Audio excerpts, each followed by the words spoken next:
join us here on Nationwide 90 FM every Thursday at 8 p.m. with a repeat on Sundays at 6 p.m. for the Jamaican Dads Podcast. It's a revolution in media. As a parent, you give your children a good start in life. You nurture, protect, and guide them. Parenting is a process that prepares your child for independence. As your child grows and develops, there are many things you can do to help your child. Stay tuned to The Big Show, nationwide this morning, for parenting tips. Fridays at 6:53 a.m. Only here will you learn everything you need to know about parenting. Tips to help parents navigate the incredibly challenging and rewarding journey of child rearing. Parenting tips on Nationwide at 90 FM, the revolution in media.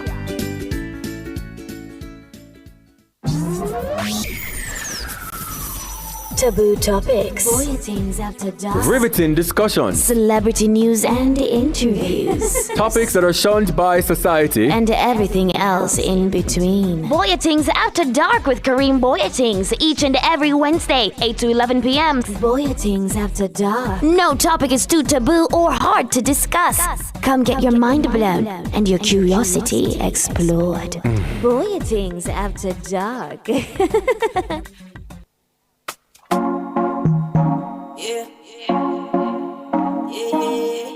Anywhere in the world, my day, my opportunity.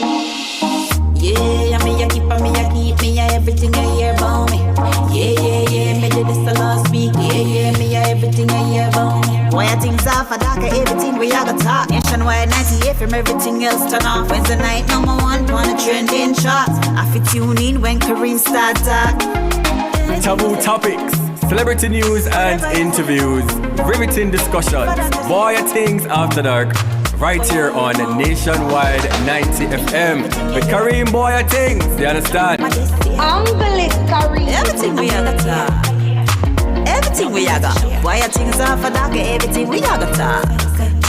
Yeah, viral king, you know? Number one. All right. Check. 1, 2, 3. Good night, Tings Nation. You're tuned in to Bwoyatingz After Dark with me, your host, Bwoyatingz, with us right here on Nationwide 90 FM, coming to you live and direct from our new home at Ocean Boulevard inside the Digicel headquarters.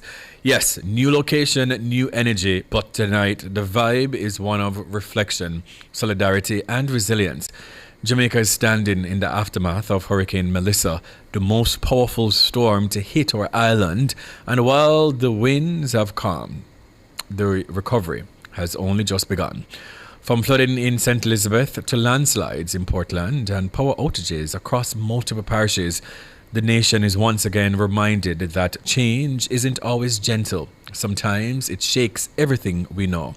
So tonight, Bwoyatingz After Dark is dedicating the entire show to awareness, impact and action, shining a light on what our people are facing, what help is needed, and how every Jamaican at home and abroad can play a part in rebuilding. We'll be hearing updates from experts, voices from affected communities, and members from the diaspora mobilizing support. Because this isn't just about another hurricane story. It's a story of resilience, of community, and of how we rise after the storm. And you already know, we want to hear from you too. So our question of the night is, have you checked in on your loved ones after Hurricane Melissa? Once again, our question of the night is, have you checked in on your loved ones after Hurricane Melissa? You can jump in our YouTube chat. You can also call in throughout the show or tweet us using the hashtag Bwoyatingz After Dark and share your thoughts. Last week, it's just so fitting that we spoke about embracing change, how to adapt when life keeps shifting. And this week, Jamaica is living that lesson in real time. But as usual, we'll face it together with strength and love for this little rock we call home. If you've missed that episode or any of our other episodes, you guys can go over to our YouTube at Nationwide 90 FM Live 2. DJ Jerome is also here with us. Wagwan, my G. Indeed. Have you heard from your family since we last spoke on the E-Zone? I'll know. Yeah, Jaja God. That's my exact reply. Yeah, I'll know. Well, DJ Jerome is on the ones and twos for our Vibes Up segment, and trust me, we all need it to uplift our spirits, keep the vibes high, and send some strength to every parish listening in tonight. Bwoyatingz After Dark starts now, and this one is for Jamaica.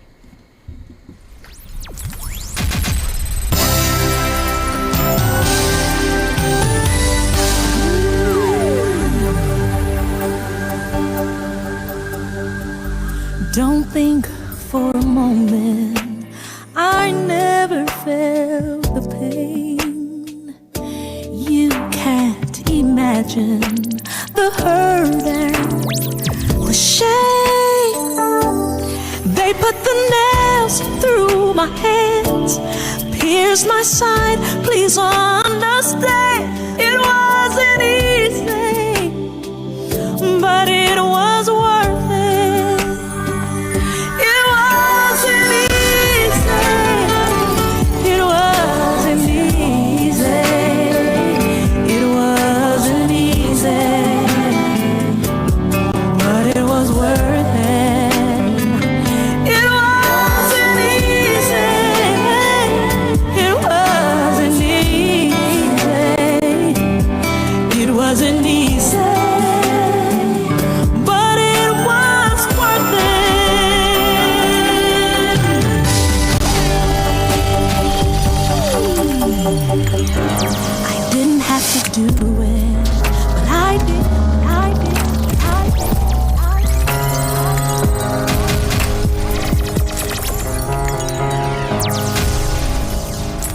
I love you, Lord,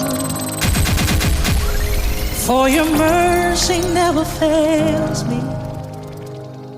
All my days I've been held in your hand. From the moment that I wake up until I lay my head, oh, I will sing of the goodness of God. 'Cause all my life you have been faithful. And all my life you have been so good. With every breath that I am able, oh, I will sing of the goodness of God. I love your voice. You have led me through the fire, and in darkest night, you are close like no other. I've known you as a father, I've known you as a friend, and I have lived in the goodness of God. All my life you have been faithful. Oh yes you have. And all my life you have been so good. With every breath that I am able, oh, I will sing of the goodness of God.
Somebody lift your hands as we celebrate the greatness of our God.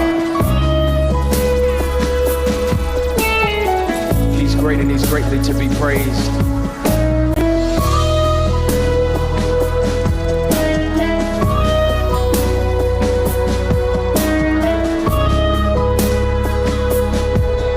There's no worship song that says this: our God is awesome. He can move mountains. Keep me in the valley. Hide me from the rain. Come on, our God is awesome. He heals me when I'm broken. Gives strength where I've been weak.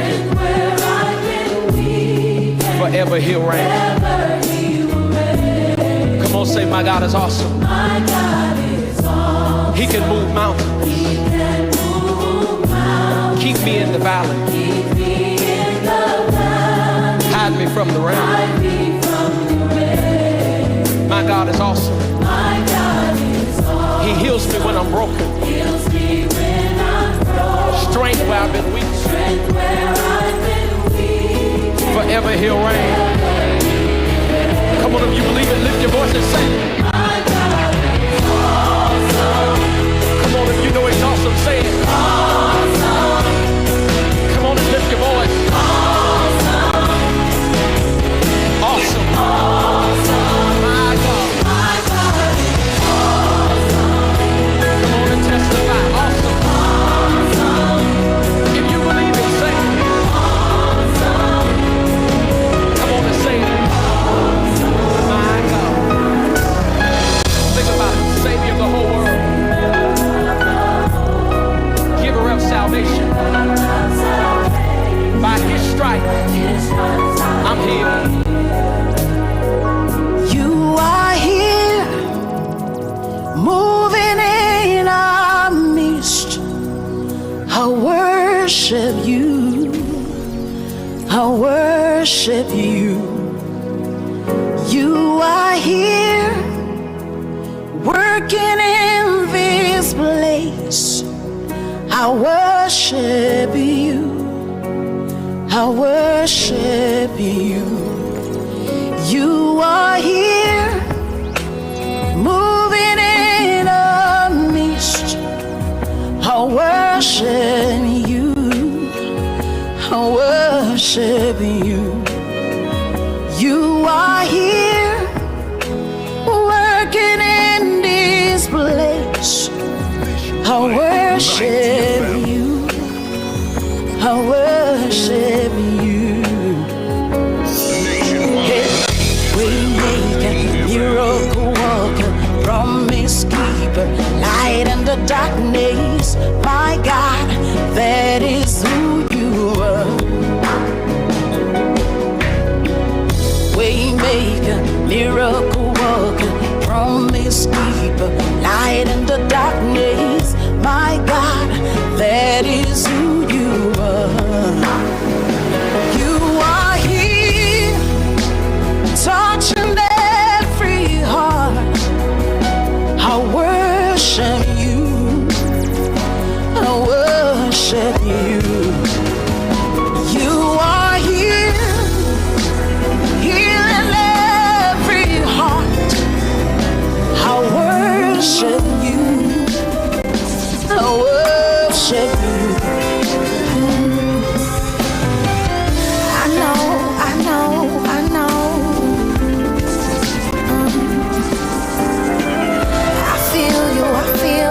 feel you. I know life's been so hard on you. But I want you to know God is right there with you.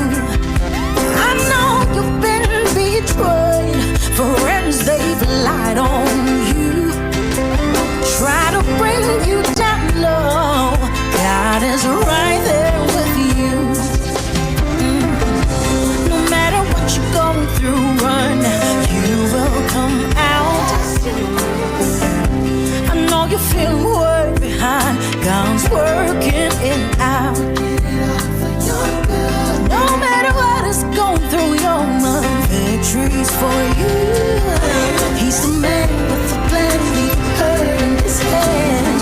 He'll take you through. Life's been so hard on you. But I want you to know God is right there with you. I was just a child when I felt the Savior leading.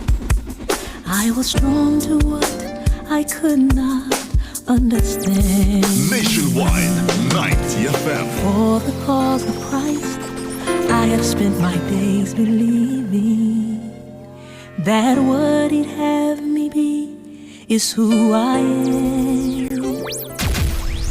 As I've come to see the weaker side of me, I've realized His grace is what I'll need.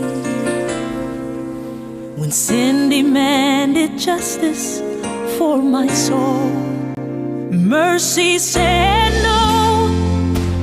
I'm not gonna let you go.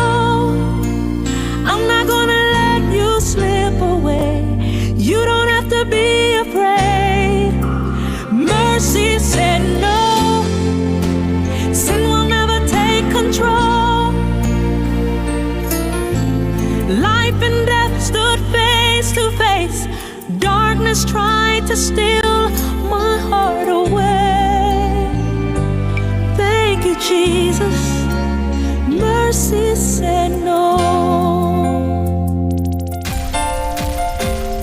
Oh, yeah. God so loved the world that He sent His Son to save us. From the cross He built a bridge to set us free. Oh, but deep within our hearts there is still a war that rages and makes a sacrifice so hard to see.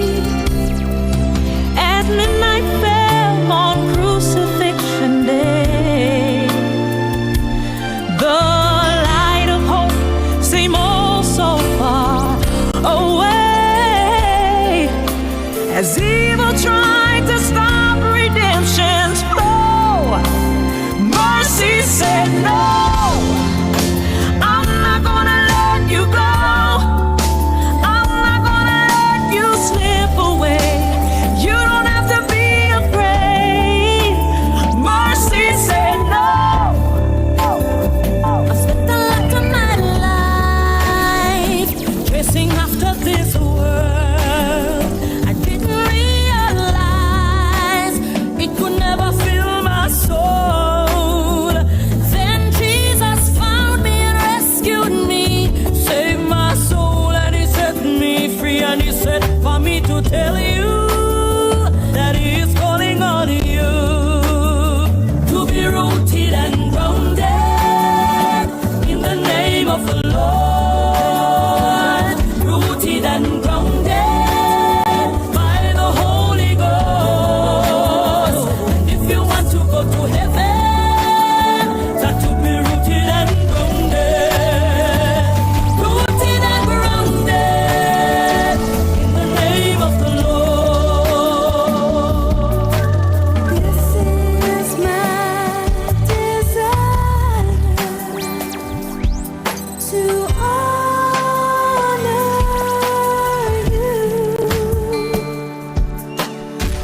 have no place to lay your head,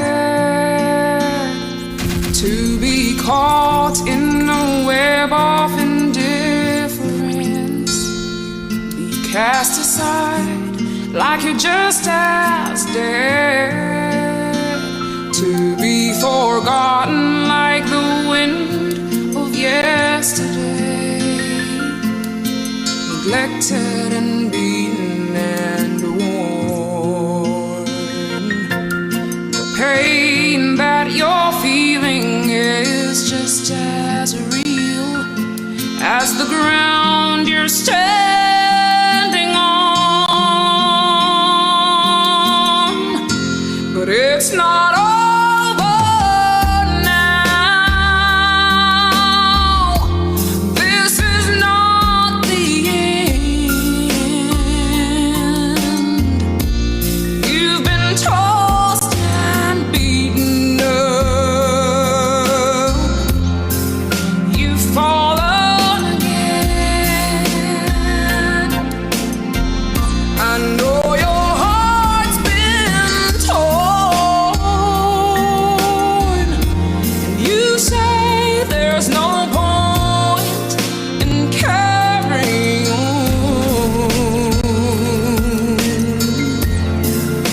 Race is not over. No, it's not over now.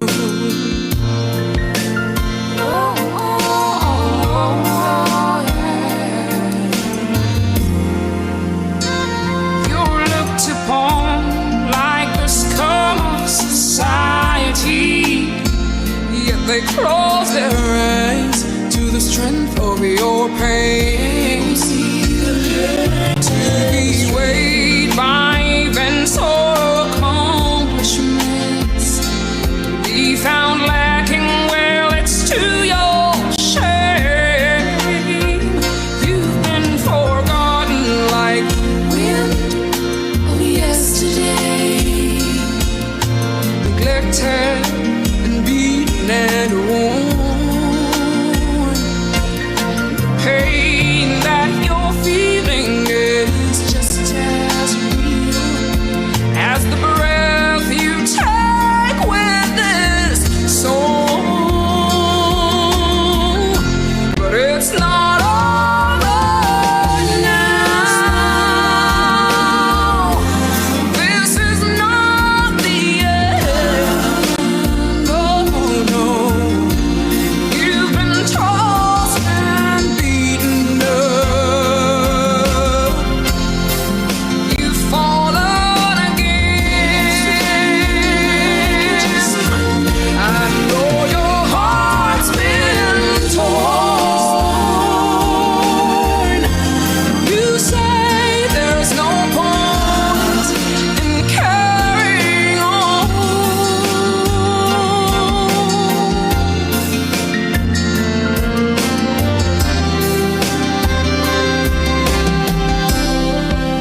Race is not over.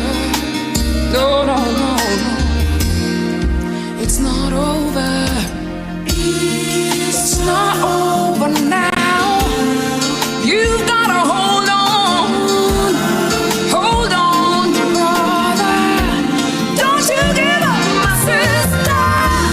Hold on, hold on, hold on.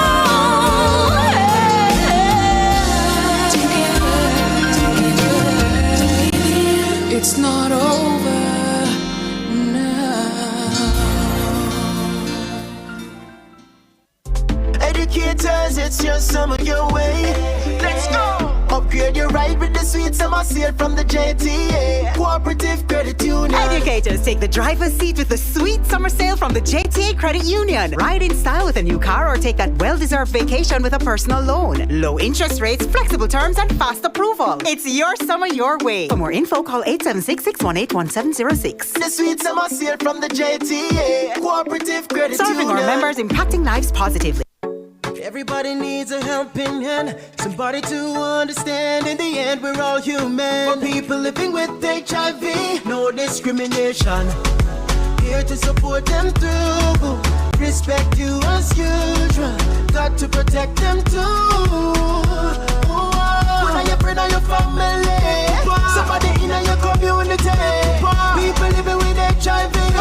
Protect, accept and respect people living with HIV. A message from the Ministry of Health and Wellness. Merry Money Mania loan promotion. This Christmas, borrow big and win bigger. Get loans of $1.5 million or $2 million at specially reduced rates. Plus, a chance to win your share of $1 million. New customers get double entries. Hurry! The promotion runs October 15 to December 19, 2025. Visit any branch or chrisandcharles.com for details. Chris and Charles, making Christmas merry. Conditions apply. Dear Jamaica, we've just experienced Hurricane Melissa, and we at JPS hope that you're safe and well. Though we as a people may be shaken, we are resilient.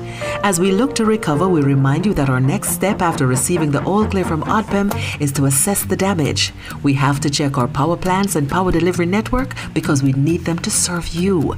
We will do this as safely and quickly as we can, and we'll keep you posted. JPS, powering what matters. Creative Building Finishes is celebrating 25 years of transforming Jamaican spaces. And we're saying thank you in a big way. Enjoy up to 25% off select items all year long, from bold tiles to breathtaking bathrooms and kitchens. Discover everything you need to create your dream space. Visit us at 5 Red Hills Road or online at creativebuildingfinishes.com. Creative Building Finishes. Your beautiful finish begins here. This is a public service announcement from JPS. The JPS Customer Care Center, which is technically supported in Western Jamaica, is unavailable due to infrastructural damage. This means customers will not be able to get through on the toll-free line.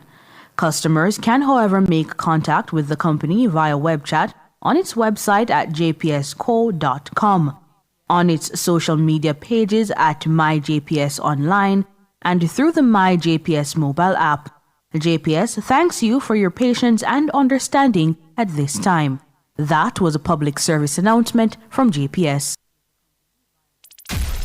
It's so good, praise the Most High God every day with your whole heart desire. Lift him high, holy, holy, holy, holy, holy, holy, yeah. Holy Mount Zion. Let's sing.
Moments of drama tonight.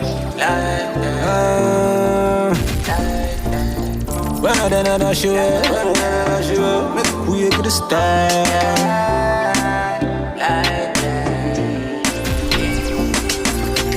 Mock chop when it wasn't as it same. And I used to ornament and now I'm living out my dream. Shut down pan spot shows on my plane. Shut me cause I'm specializing out of morning pain, yeah. Been around it. Shed some tears to my never run. Talking about a sensation that runs the nation and every radio station. Bwoyatingz, the girls them king. Weep over my soul. All right, welcome back to Bwoyatingz After Dark. My name is Kareem Bwoyatingz, and you're listening live on Nationwide 90 FM. And I just want to say to the persons that are actually listening on the 90 FM band, I do thank you so much for tuning in. For the persons who are on the website or the app, thank you so much. For to our YouTubers on Nationwide 90 FM live too, big up on yourself. I see Lady Loud. I see Uriel Brown who says, big up Karim, I'm surprised you're having a show tonight. The work gotta go on, Uriel, but other than that, this show is dedicated, to just everything that we've gone through over the last couple of days, and also, some information as it relates to the recovery phase, the aftermath of Hurricane Melissa. And once again, guys, if you're just tuning in, our question of the night is, have you checked in on your loved ones after Hurricane Melissa? And again, further on in the show, I'll allow you guys to call in. But for right now, Gio, if you're hearing me, just check the hashtag and also check on YouTube. What we've been doing here, we're trying to have a log here at Nationwide, where just tell us where your family members are that you've been trying to locate, the parish and the exact location, and we'll see if it is that anyone out there listening who've made contacts to anyone else in the surrounding areas, so that we can give you guys an update, because we understand the anxiety that a lot of you guys are going through. Right, so once again, question of the night is, have you checked in on your loved ones after Hurricane Melissa? Now over on YouTube, I also see Majestic Gabby Fee, I see Paradise Plum, I see Dark Empire, Bagwell is also there, David Nebar is there, Donna K is also there, Motivator is there, Judith, I see Judith as well, who are saying, thank you, Kareem and DJ Jerome, because I'm having panic attacks, but they're not too bad now. Also on X, I am Brittany is there. I also see Liana. I see Lady Load, Dark Empire, Floyd, the entire massive. Big up on yourself. But let's just jump right into it, because we do have a very, very packed show. Giovanni, who do we have on the phone lines again? Oh, okay. And I've been seeing this flyer around on social media, so I am so excited to speak to this person, Mr. Jordan Weller, who is the owner of Jangas. Jordan, good night. Hi, how are you doing? Good night, Jamaica. Good night, Nationwide listeners. Yeah, man, we're doing good for the most part. Let's just jump right into it. This Melissa Relief BBQ, barbecue, what exactly is it? Just tell us all the details, please. I think everybody is aware and has seen the devastation that the Category 5 hurricane has done to Jamaica. And we here at Jangas believe it's our civic duty that whenever our fellow countryman is down, we have to help to get them back to where they were and get the country back to normal. So as it is that we are a restaurant and our focus is food, we decided that we wanted to raise 1,000 non-perishable items. Nice. Donate. Yes. So victims or survivors of the catastrophic event. Yes. Yeah. Now, how can people participate? Well, currently right now we are on location. We have the Red Bull truck playing music with great DJs, complimentary food. We just ask everybody that's coming down, just walk with 2 tins or non-perishable items. That's the only way you'll get in. Yes. So they are part of the event. Yes. And, we collect that, come in and enjoy yourself. Absolutely do love that. So you're there now. What time are you going up until? We're supposed to go till 10, but the response is going so great that we're extending a little bit longer. Absolutely amazing, man. Also, in addition to this, which charities or non-profits, if any, are you guys working with right now to make this effort work? So we are actually working with a few government agencies and stuff like that. So we are focusing on trying to know where exactly they want to go. Mm-hmm. So we also have Food for the Poor. They're going to do some distribution. Yes. The MPs on both sides are getting some stuff to carry down to their constituencies. Nice. We just want to make sure that, you know, the correct people get exactly what they deserve and need at this point in time. Amazing, man. Amazing. All right, Jordan, so just remind us again, please, of the location of Janga's. And you said it's 2 tin items and them can get free food for the night? Minimum of 2 tin items. Yes. We encourage people to bring more. People have brought a lot more. Their response is great. I love that, you know, the Janga's family and friends have come together and is supporting this initiative. Yes. At 22 Belmont Road, Kingston 5, in New Kingston. Amazing. Okay, so if they would like to donate other than tonight, can they also do so? Absolutely. This week is 1,000 tins. If we reach that target in a short period of time, we will be doing this again. We are a drop-off point for the duration of the rest of the month.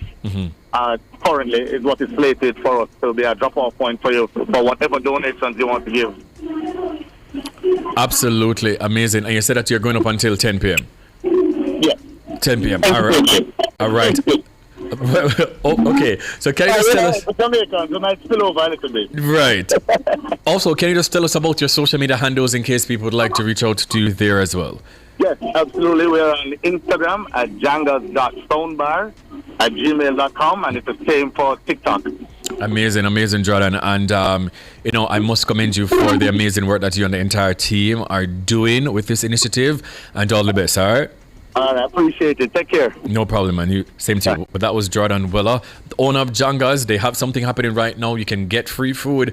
They're asking you to bring a minimum of 2 tin items to their location there, and they will ensure that you know MPs can get for their constituency as well. They are trying to aim for 1,000 tin items. So I love that initiative. Also, as I would have said at the top of the show, I am trying to organize myself and the Bwoyatingz team. We're trying to organize a drive as well. There's just so much work to be done, different moving parts, and we would just like to ensure that it's done correctly. So you guys can stay tuned to my socials for those as well, and I will keep you guys updated. You understand? Because so many persons are in need right now. Now the next person on the phone line is not a stranger to the show. Keenan, our very own economist here on Bwoyatingz After Dark, is on the phone lines to explain to us something that we've been seeing floating around on social media as well. Keenan, good night. Hi Karim, how are you doing? And good evening to all of your listeners. I am physically doing well. Doing well. All right, so let's just jump into this bond. What exactly is this bond that we're hearing about, that we're seeing floating on social media? Can you just briefly explain to us what exactly is this, please? All right, so it's called a catastrophe bond. In the simplest terms possible, it is basically an insurance instrument. Okay. So, it operates very similarly to how your traditional insurance would, in the sense that Jamaica pays regular premiums, right, to the World Bank, who holds those premiums, and but it differs in the sense that this is an instrument that other investors, like global investors, invest in. So they invest a principal in this bond, and they also pay that to the World Bank. And it is based on a risk-reward trade-off. So if there is a major hurricane or event, Category 5 event, then those investors, they basically lose their money. So that money comes to us. Right? Okay. Whereas now, if there is not an event, then the money that will go to the investors. Will to them. That's right. Okay, and we're the first in the world to do this. Am I correct on this? Yes, we are the first country in the world to independently sponsor a catastrophe bond. Okay. All right, so let us now talk about, so I am seeing reports that it is $150 million US cat bond. Am I right? Yeah, that's right. Okay. So we were hit with a Category 5 hurricane. It's basically like insurance, and other investors, were paying in this bond or to this bond, yes, and we ensured that if in the event that a Category 5 or a disastrous hurricane hit our island, we can get money, the country. Okay. Based on your knowledge, right? Do you know a timeline then when we can get these monies? Oh, it should be ideally within days. Within days. If not, maybe 1 to 2 weeks maximum. But the whole point of the catastrophe bond is that the payout is meant to be practically immediately, because it is specifically designed for emergency relief situations, and it differs from traditional indemnity insurance for that very reason. So, with traditional insurance, let's say you sustain some damage to your car or something as a result of flood or fire or whatever it might be, they would now have to have a claims adjuster to meet you, go into the field, assess the damage, tally up the losses and make an estimate, and then they pay you for the actual loss sustained. With this catastrophe bond, what happens is that it is pre-arranged. So all of this money, we know how much you can get maximum. That is, known long beforehand. But once you satisfy the requirement, there's no strings attached to it. It is just simply, once you meet the threshold, and the threshold meaning the strength of the storm as measured by its atmospheric pressure, it was around 892 millibars, which is way below the minimum threshold for any of the grids that were breached. And I can explain that in a minute. So based on the trajectory of Melissa that it took, as well as its strength and intensity, it satisfied the requirements. So, and you and I, the average person can just observe that data. So it's not any complex model-based data that they have to calculate. The payout is there, so they don't need to know exactly how much you lost because the money is preset. Okay, and these grids that you speak of, I would just refer to them as like tiles in your home, right? And they're like different sections of the island based on the graph that I saw a couple days ago.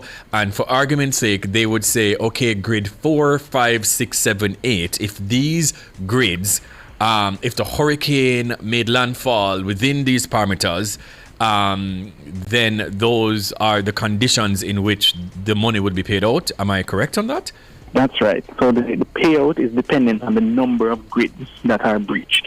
So there are 19 of them. I think Jamaica would have had maybe 5 or 6 of them being breached. And the payout, it is extremely likely that we will get 100% of the money. So that's 24 billion. Now, I want to sort of manage the public's expectations a little bit. That 24 billion is intended really for immediate relief.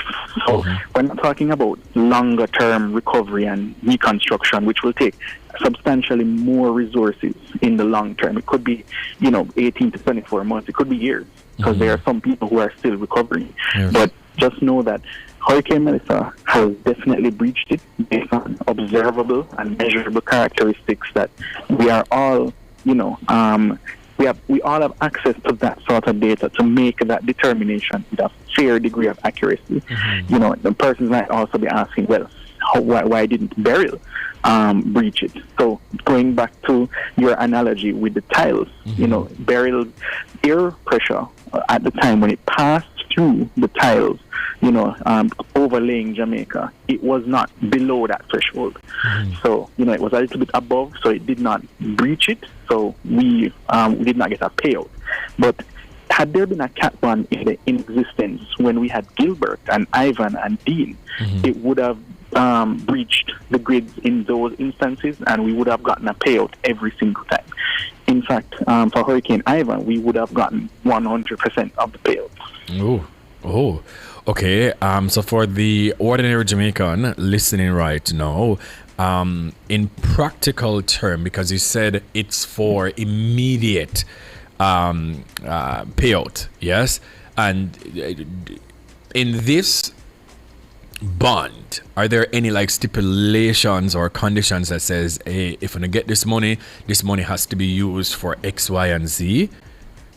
No, there are no restrictions. It is, completely fungible, meaning that you can use the money for anything that you see fit. Once they transfer it from the World Bank to the government's treasury at the Ministry of Finance, then it is for, the government, its policymakers and stakeholders to come together and decide how best are we going to spend money right now on emergency relief. So that's purely at the discretion of the government. I don't know if they have figured that out as yet, but just know that it is something that is meant to be readily accessible. So they should already have started devising plans towards that end. Okay, well, thank you so much, Keenan. I learned a lot, and I'm sure that, in the coming days, this catastrophe bond, made in place by a genius of a man, Nigel Clark, will obviously aid in restoration of the island. Yeah, thank you so much, Kareem, and continue to take care and stay safe. Yeah, man. You too. All right, guys. Well, you've heard it. You understand? $150 million US in a bond that was put in place a couple of years ago, and hopefully, this can aid in, mitigating some of the pressures. Yeah? All right, we're going to just throw to some music just for a second. Tonight, once again, we are talking about After the Storm. It's hurricane awareness, impact, and relief efforts.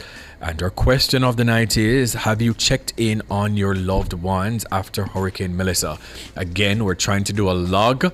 So for the persons who are overseas or you're in a different parish and you're trying to reach out to your family members and you've not gotten through to them in any way, shape, or form, please to comment. Please use a hashtag on X. Please to comment in the chat on YouTube, or you guys can call us and let us know the area and the parish, please and thank you, so that we can see if it is that we can get in any way to someone in that area, just to kind of alleviate the anxiety that a lot of us are facing. Yeah, so our phone lines 876-630-9371-4.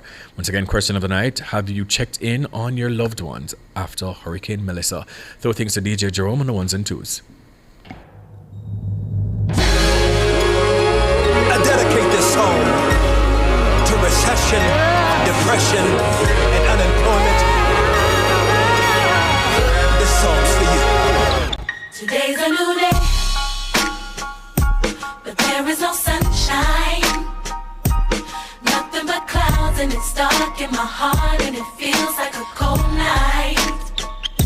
Today's a new day, but where are my blue skies?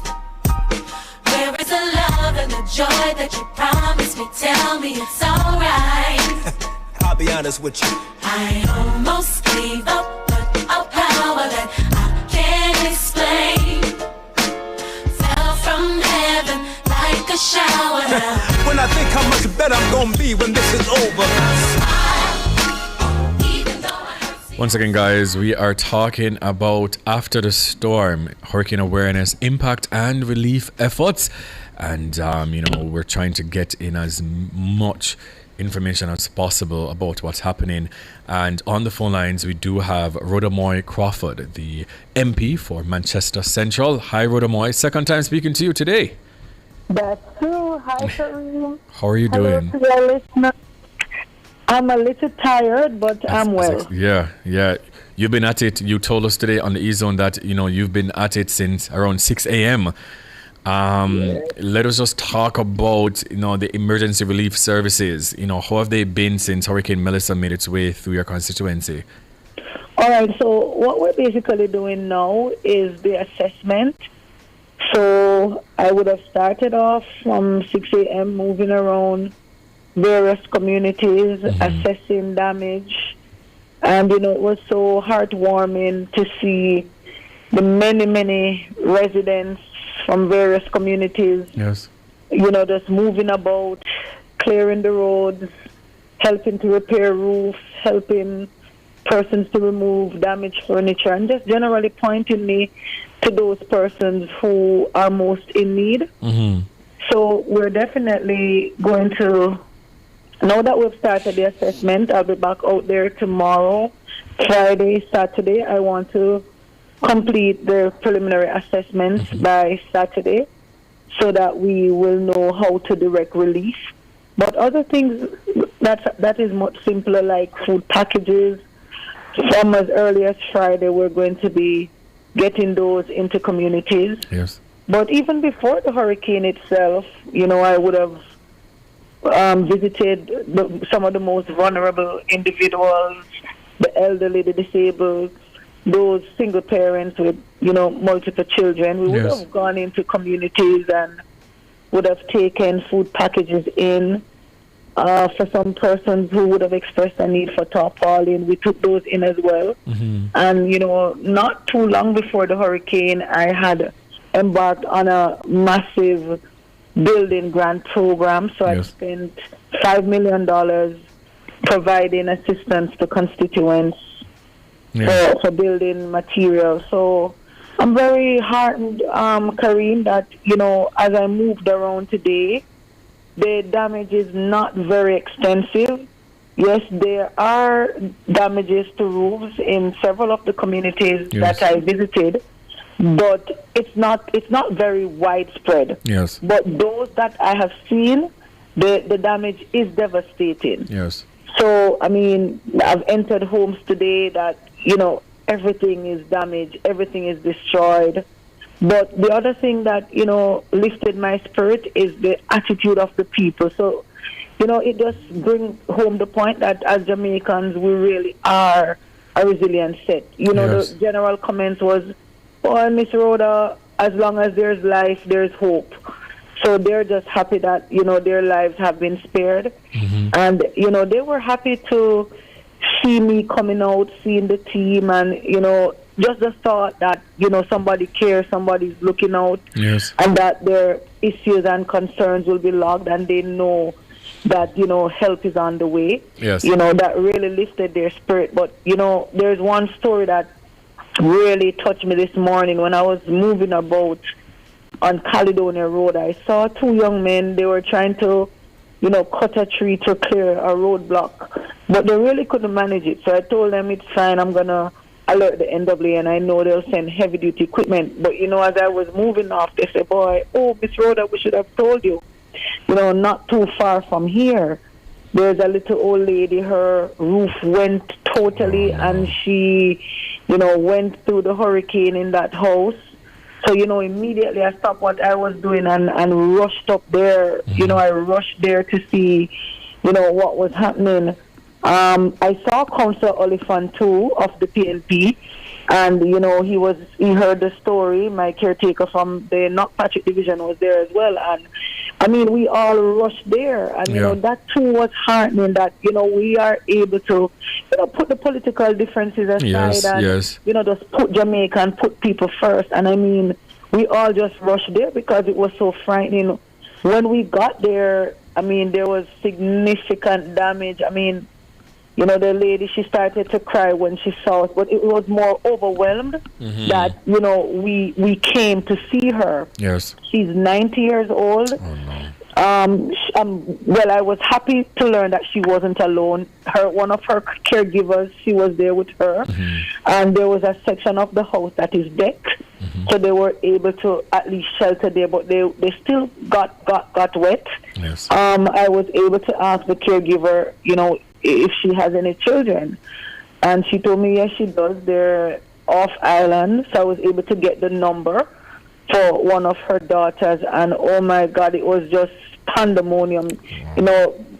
Everybody just started to cry because this was the first time she was actually hearing her mother's voice since the hurricane. So she was just so happy to hear her voice, to know that we were there. And, I asked her, what are we going to do? Because she definitely can't stay here tonight. So does she have family, or does she want us to arrange for her to get to a shelter or so? But, they informed me that her church family, the pastor and a group, they were on the way, and they were going to keep her until, they got things settled. So, that was, a whole roller coaster of emotions. Yes. Yeah, so one of the oh my God, a lot of persons right now obviously are, who are in other parishes. We can't get in contact with our relatives in the central and western part of the island, because obviously there's no light. Some of the cell towers are affected. Have you been in contact with the service providers, just so that we can kind of soothe the anxiety of some of the other persons? So, well, the first thing I'd want to tell listeners, those who are listening, if you have relatives in Manchester Central, I can tell you that almost all, if not all our communities are without electricity. So that's one issue to get persons' phones charged, and even those who are charging by generators are from their vehicles. The telecommunication system it's terrible. So what we have been doing, or what I have been doing, whenever I get a message from a family member or so, I try to get to the location. Yes. Because sometimes their phones might not be charged, but there's connectivity or whatever their issues are. I get there with my phone and I try to make the call so that they can at least hear their loved one. So I just want to ease up the anxiety of some persons that if you're not hearing from your loved ones, I know one of the biggest challenges is the lack of electricity and the telecommunication issues. But I mean, even as I moved about the constituency, I noticed that there are quite a number of utility poles, laying flat across the road still. So I know that will be a challenge for the service providers. And, I know everyone is stretched.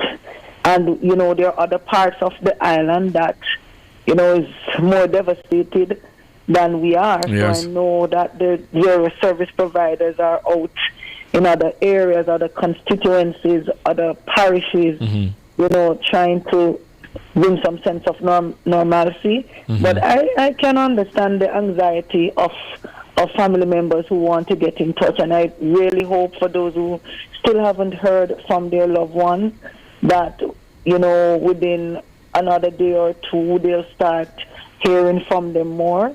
I know that so far we have not had any reports of loss of life in Manchester Central. I have not received any such reports so far, and I hope it remains that way. Same here. And just finally, Rhoda, quickly, because we're up on a break, if it is that anyone listening or watching right now, be it overseas or even locally, and they would like to assist your constituents in Manchester at this moment, what are reliable channels for donation or even volunteer support or shelter relief?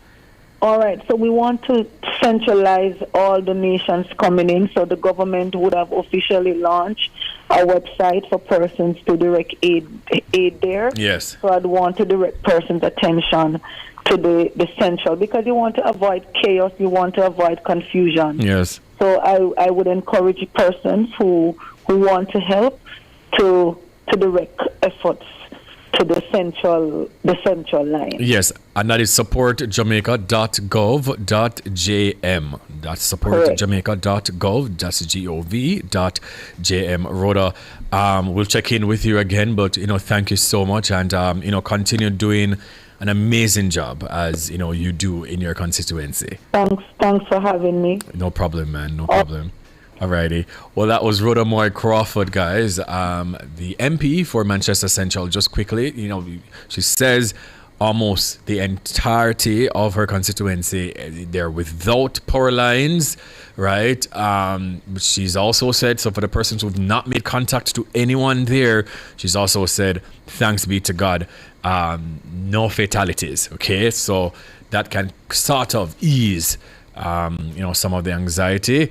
Yes, but as days progress, hopefully by tomorrow or 2 days after, some people can get their phones charged, to make contact with you, their loved ones. Once again, guys, tonight our question of the night is: have you checked in on your loved ones after Hurricane Melissa? And also, if you've attempted to check in and you've not gotten a response, let us know the location. It's imperative We're trying to create a log here. Let us know the location, the parish, and the exact location that you've been trying to make contact with your loved ones, and they've not been successful. Yeah? We're going to take a quick break. This is Bwoyatingz After Dark on Nationwide 90 FM.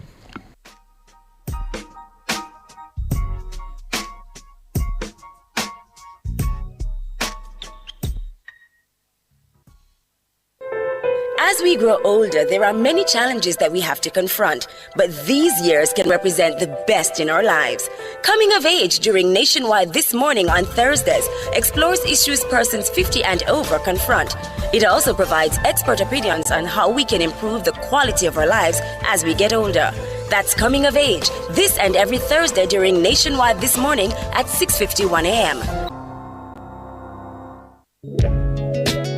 Do you have a consumer-related issue? Want to learn more about matters concerning you as a consumer? Well, keep it locked to Nationwide 90 FM for the Consumer Hour with me, Nora Gay Banton. Weekdays from 9 to 10 a.m. For all your consumer-centric matters, stay tuned to the Consumer Hour on Nationwide 90 FM, a revolution in media. I'm Dennis Brooks. I'm Marlon Campbell. I'm Floyd Green. And I'm Garth Williams. Catch us on the Jamaican Dads podcast right here on Nationwide 90 FM, Thursdays at 8 p.m. with a repeat on Sundays at 6 p.m. The Jamaican Dads podcast is all about providing men with a healthy, safe, and functional forum to tackle many of the taboo topics that concern our masculinity. Like everyone else out there, we're dads of varying amounts of experience who come from different backgrounds and often view the world differently. We're definitely not perfect, but we're all brethren and we're all committed to this piece of rock called Jamaica. Too often, there are no safe spaces for men to explore the issues which are important to us. Plus, most of the content out there about parenthood is produced by women, for women. So we think it is important that we be the change we want to see. Follow us on YouTube, Facebook, Instagram, and Twitter at Jamaican Dads with a Z. And definitely join us here on Nationwide 90 FM every Thursday at 8 p.m. with a repeat on Sundays at 6 p.m. for the Jamaican Dads podcast. It's a revolution in media.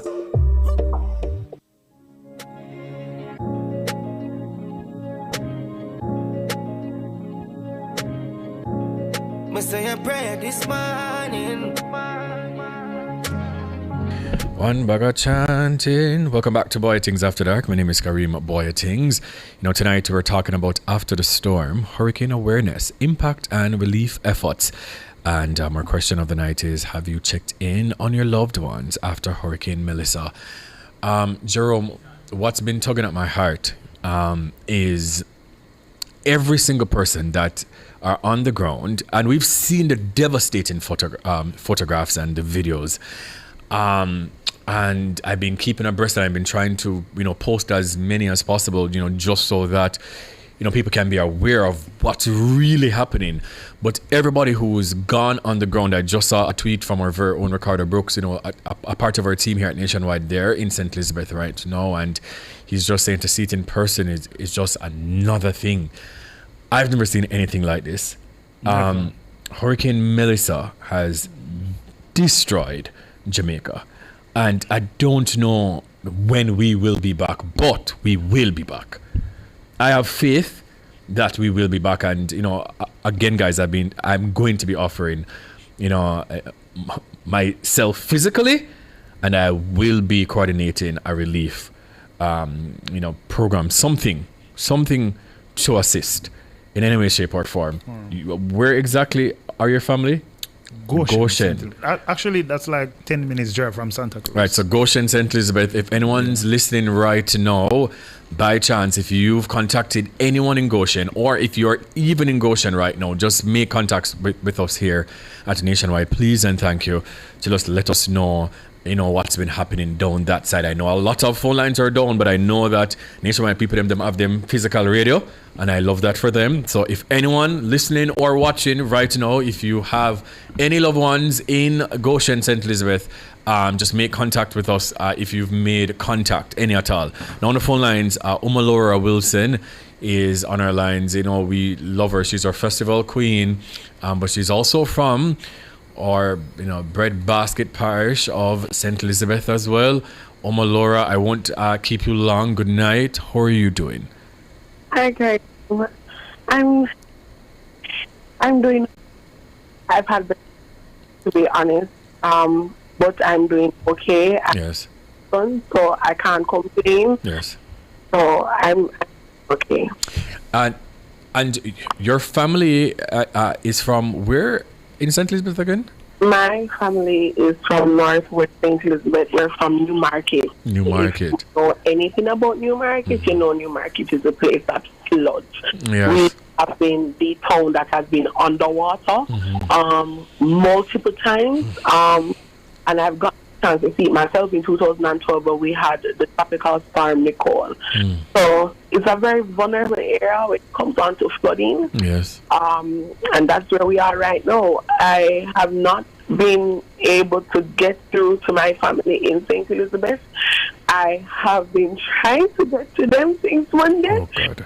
I have not heard from them. I know my family. I know they're resilient people. I know they're proactive because I know that if they are in danger, they would find place to go. And also, I think my place is very sturdy in terms of structure.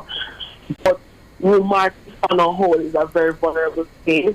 I have been trying to get to people. I watched TikTok today. I saw a man on TikTok in Kilmarnock, which is a community right beside me. No. You're breaking up, Omerler. Say that part again. You saw a man on TikTok? All right. We're losing her. We're going to see if we can get her back. Jesus, man. Oh. People, that's how I felt. God. The hardest part about being in media is reporting on events that tugs at your heart because you're also living it.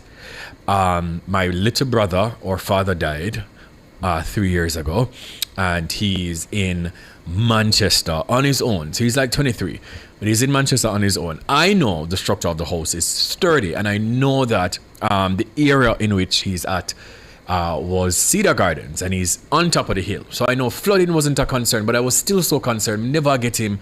I know he has a generator.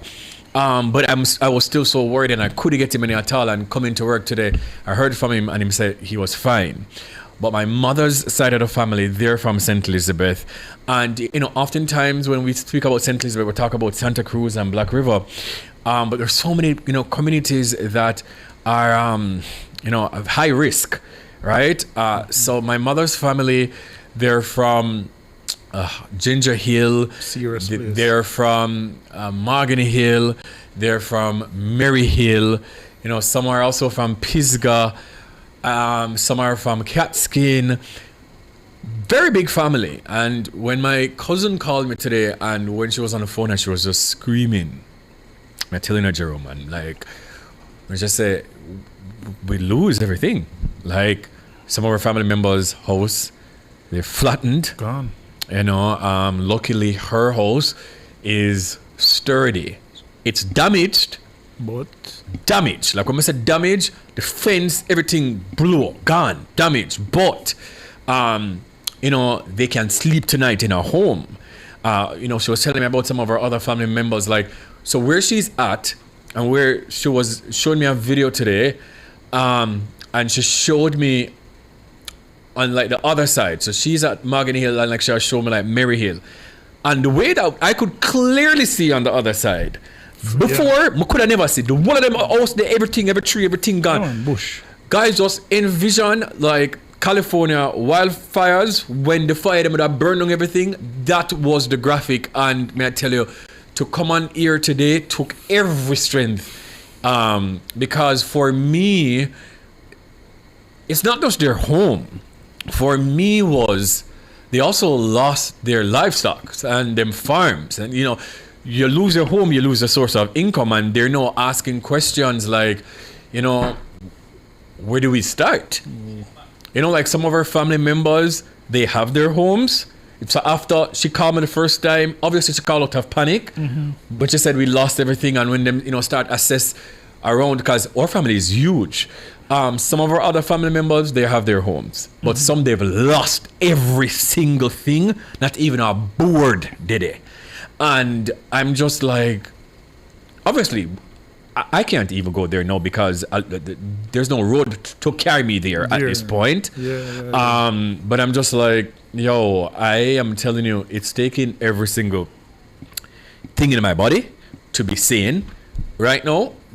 But my heart goes out to everybody who are, filled with anxiety, because I understand. Omar Laura, you're back on the phone lines?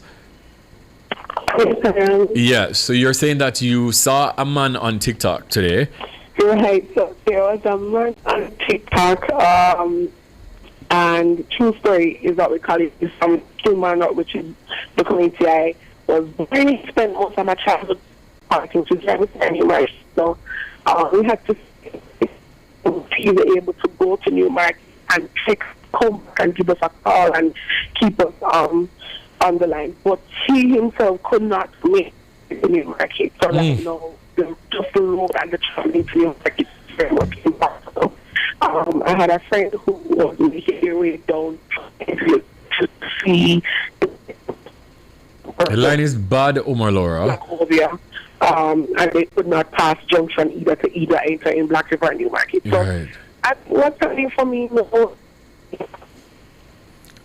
All right, Jill, we are going to try and get her back, sometime during the show. Not quite sure what is happening, but if anyone has made contact to anyone in Newmarket, St. Elizabeth, please just let us know what is happening there. Omar Laura, as a matter of fact, a couple of the persons today on the E-Zone, they have reached out and them say them not get to their families any at all. Once again, you guys can call us in as well, 876-630-9371 to 4. Let us know if it is that you've made contact with your family members. Successfully or not, let us know, please, and thank you.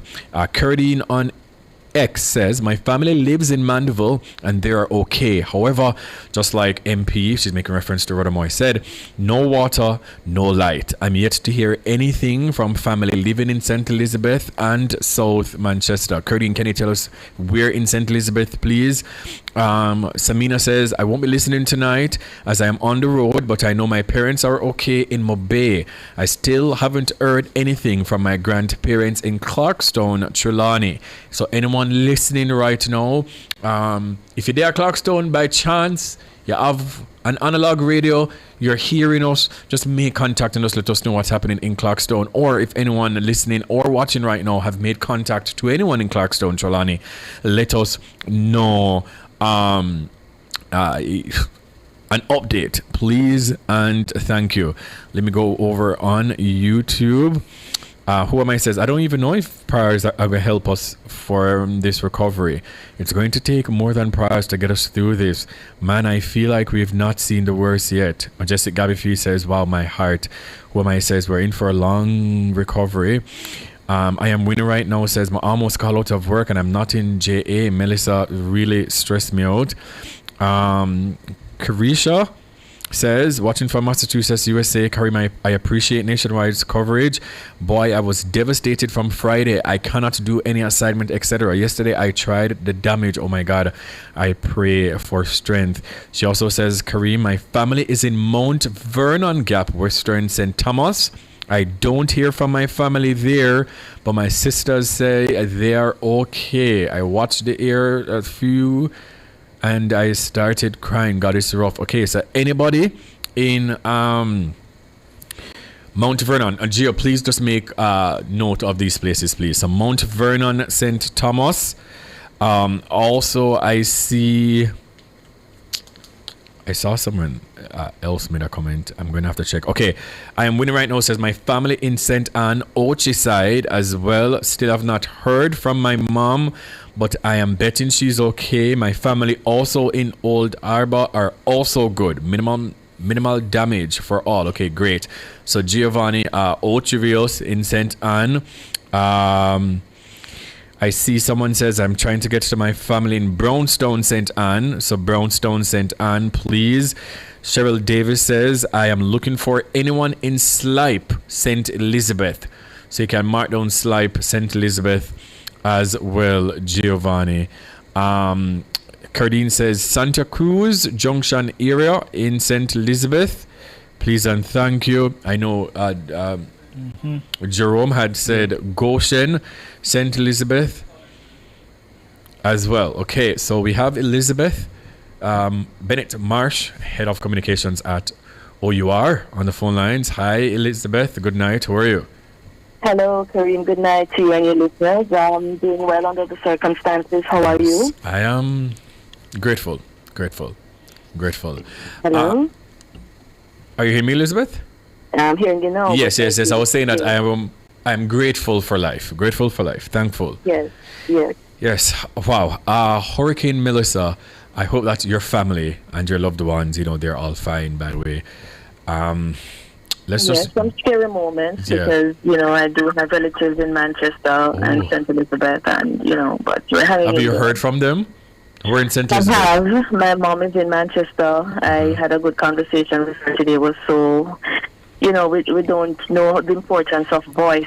Just hearing, from your loved one. Text don't quite do it in times like this, so we're grateful. And your family members in St. Elizabeth, have you also heard from them?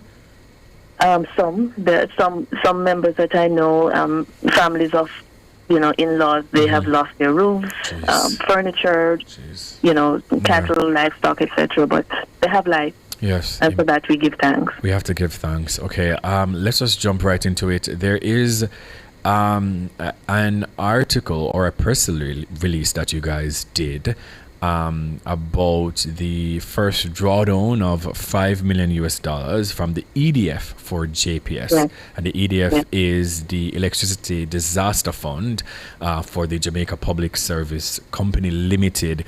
Can you just briefly explain the purpose of this fund and how is it also designed to support utilities like JPS in times of national emergencies like what we've just faced?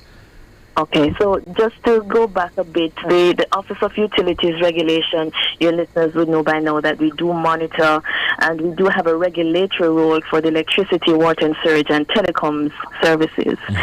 And as part of our remit, we have to monitor, we have to set rules, we have to set enforcement practices, etc., just to ensure that the utilities are abiding by what they need to do. In times like this, for example, we do have a strong monitoring role and to review requests from the utilities so that especially if it's in furtherance of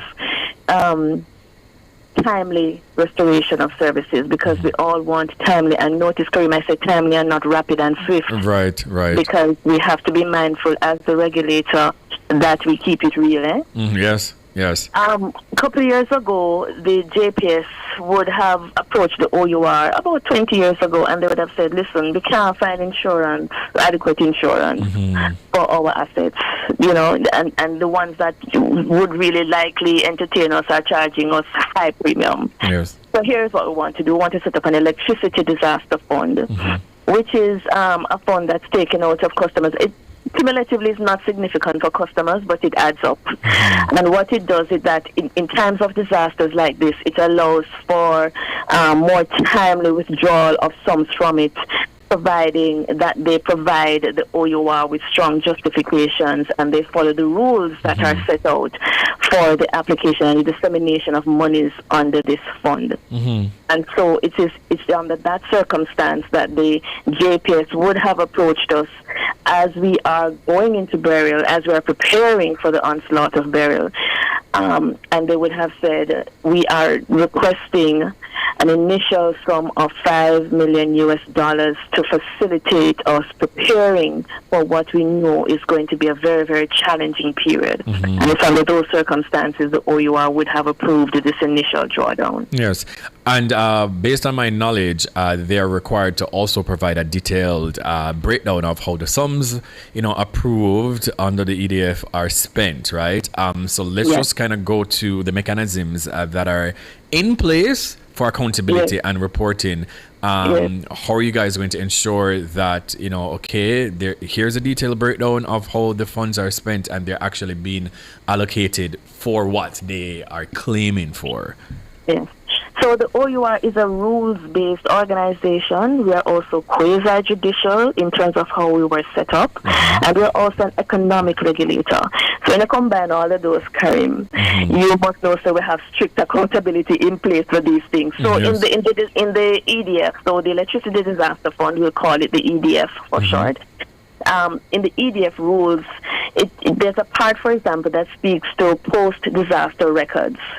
So JPS, for example, has to maintain post-disaster records, which should cover all information required to facilitate verification of the claims that you are now submitting to the OUR. So we have said, we're giving you this because we recognize that we are in unusual times, but hey, there has to be an independent assessor who is going through every spend, right? And to ensure that all the monies that you have asked for is properly accounted for. Or if it is that you spend less, we can hope, then you are putting back the difference in the fund. And if not, then if it is that there's more, then again, you have to provide strong justification. In the aftermath of a disaster, the records, for example, that we require from them should include like damage reports, any evidence or photographic evidence of the damage, the job titles and names of personnel involved in the direct restoration activities. That's how granular we want to get with them. Details of the material used, the unit cost of all materials, contractors' names, the assignment, the contractor rates, whether they are local or foreign contractors, etc.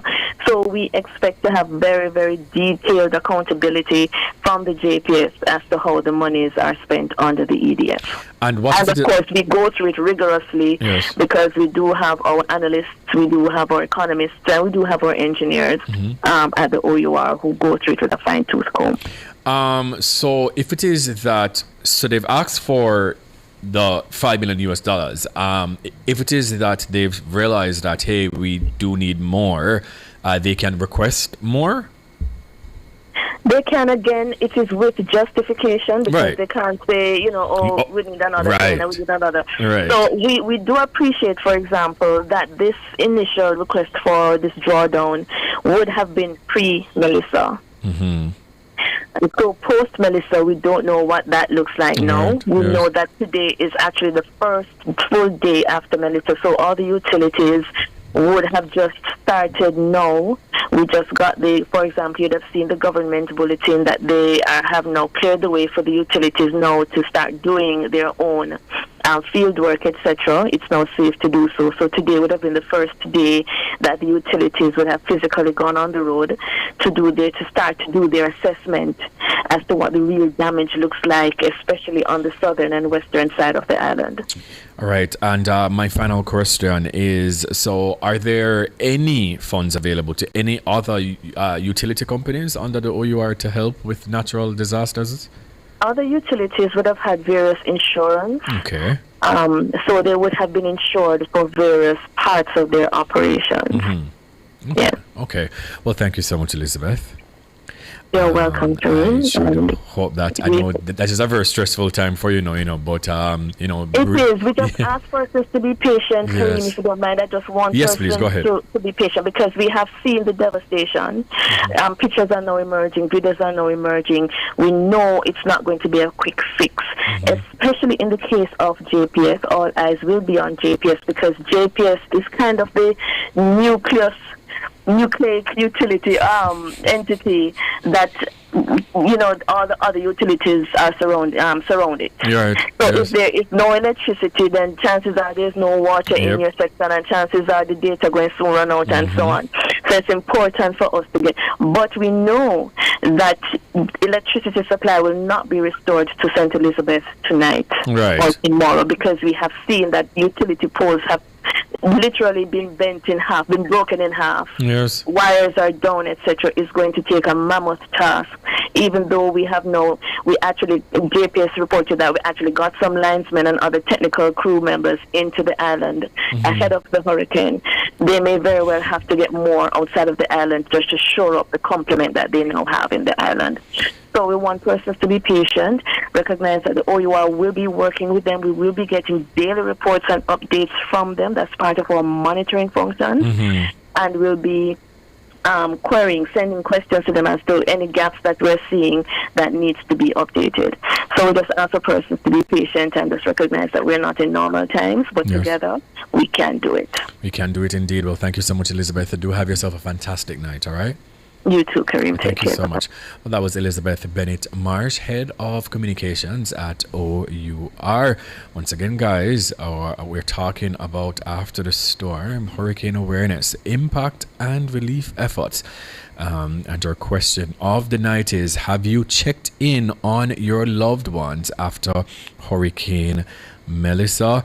I know that we've been asking you guys to send us the location in which, if you've attempted to make contact with your family members, where those locations are. You guys can call us 876-630-9371 to 4. Anyone listening right now, if you have any contact, okay, so I just got an update from Curdy, and it says, update, my family living in St. Thomas, they are good as well.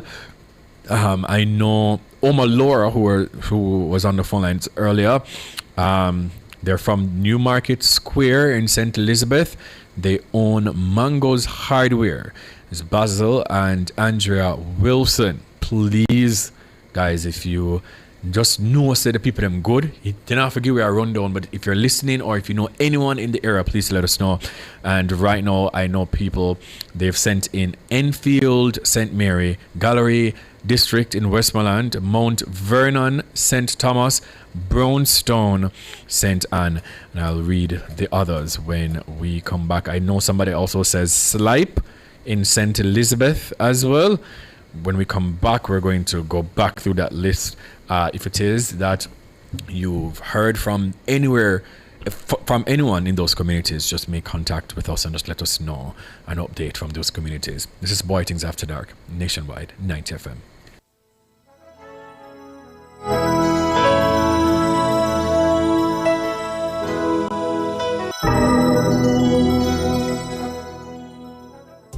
Educators, it's your summer your way.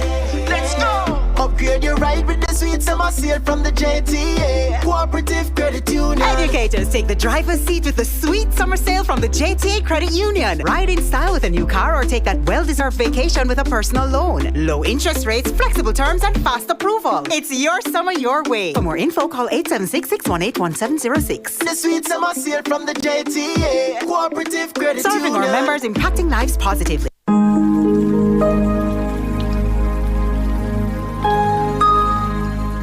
Hi there. Here's some good news for these trying times. Quote, by God's word, I can see where I'm going. They throw a beam of light on my dark path. Unquote. Psalm 119, verse 105. Listen for God's word weekdays at 5:45 a.m.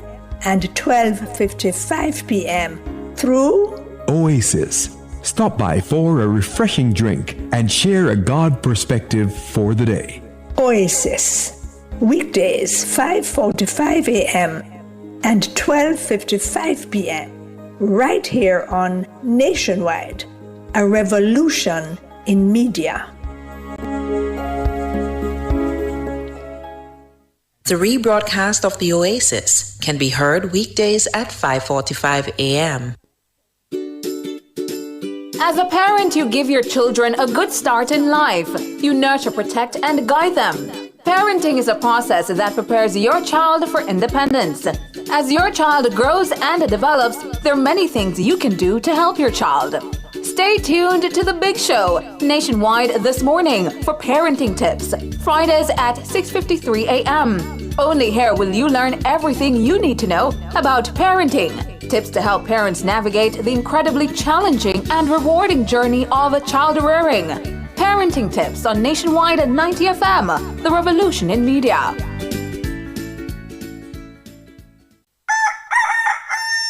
How certain are you that you're taking proper care of your pets? How often do you take them to the vet? Just as we need annual checkups with our doctors, most pets need regular checkups too. Owning and caring for a family pet doesn't have to be a difficult or burdensome experience. Nationwide 90 FM has an exciting feature called Pets World that will help you take better care of your pets. Join Nationwide 90 FM every Wednesday at 6:50 a.m. during the program This Morning as we take you into the do's and don'ts of caring for your pets. That's Pets World every Wednesday at 6:50 a.m. during the program This Morning on Nationwide 90 FM, a revolution in media.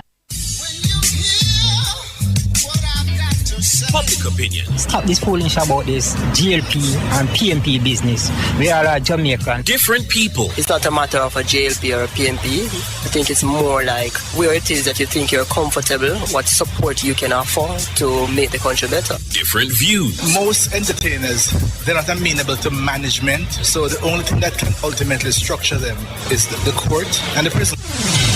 Public opinion. The voice of the people at 6:25 p.m. weekdays during Nationwide at 5. Tune into Nationwide at 6:25 p.m. for Public Opinion, where the people's views matter. Public Opinion is brought to you by Cleasing Industrial Supplies Limited, Industrial Automation and Control Solutions.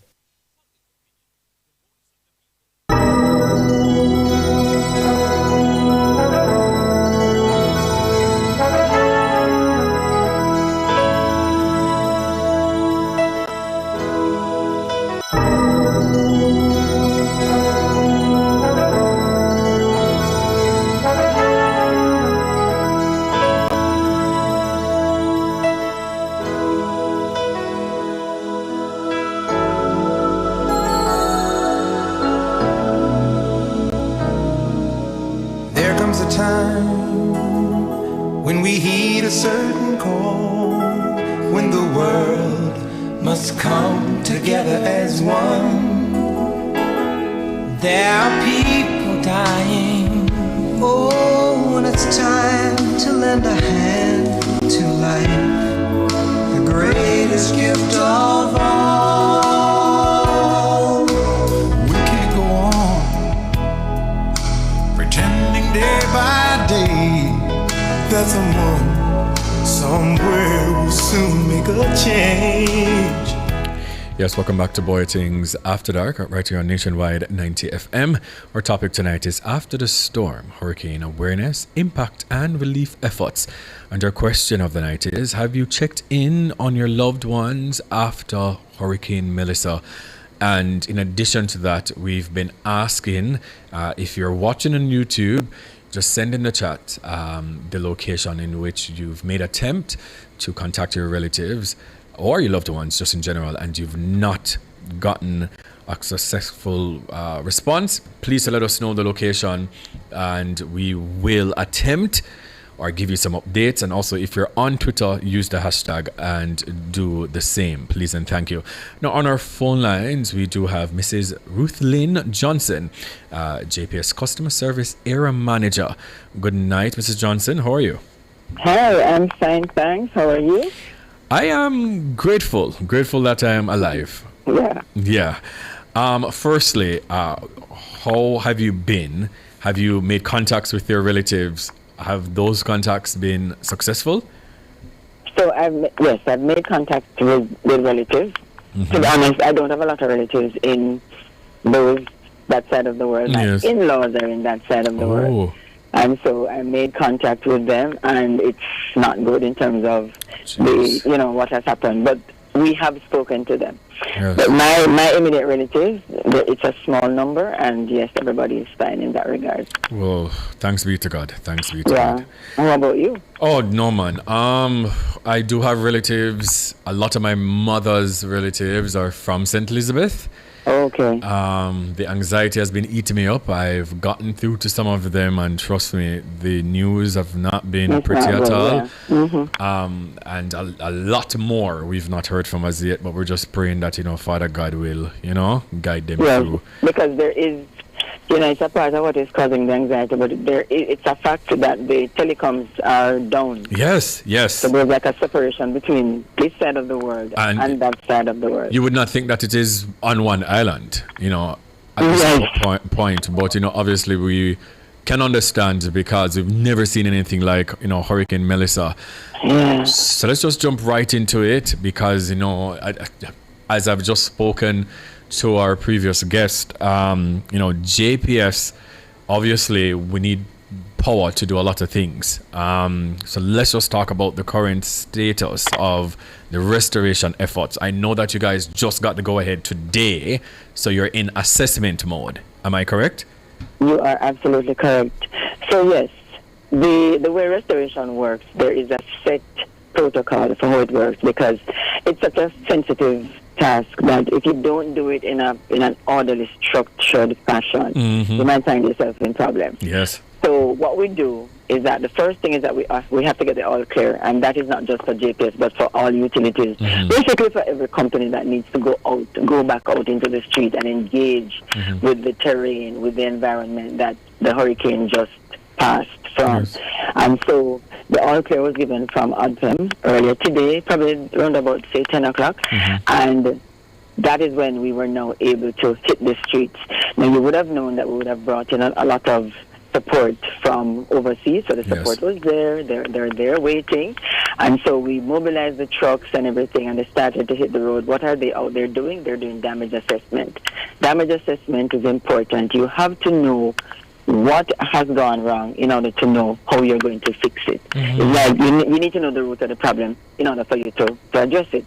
So you need to get a sense of, okay, 500 transformers are on the ground and they're all damaged, so we probably can't use them again, so we need 500. 10 poles are down in this place, so we need 10 poles. So when a crew is going to go, when you make a report and the crew is going to come to your particular avenue because of the report that you made that says, I don't have any power, we would have already gone to John Brown Avenue and we would have seen that 10 poles are down. So you're going to put 10 poles on the truck when you go. You're not going to go with 2 poles and then only to find out that you need 8 more. 8 more, so yeah. Right, so that's why damage assessment must be done for you to know what is out there that needs to be fixed, so that you make sure that when you're going, you're resourced properly to get the job done.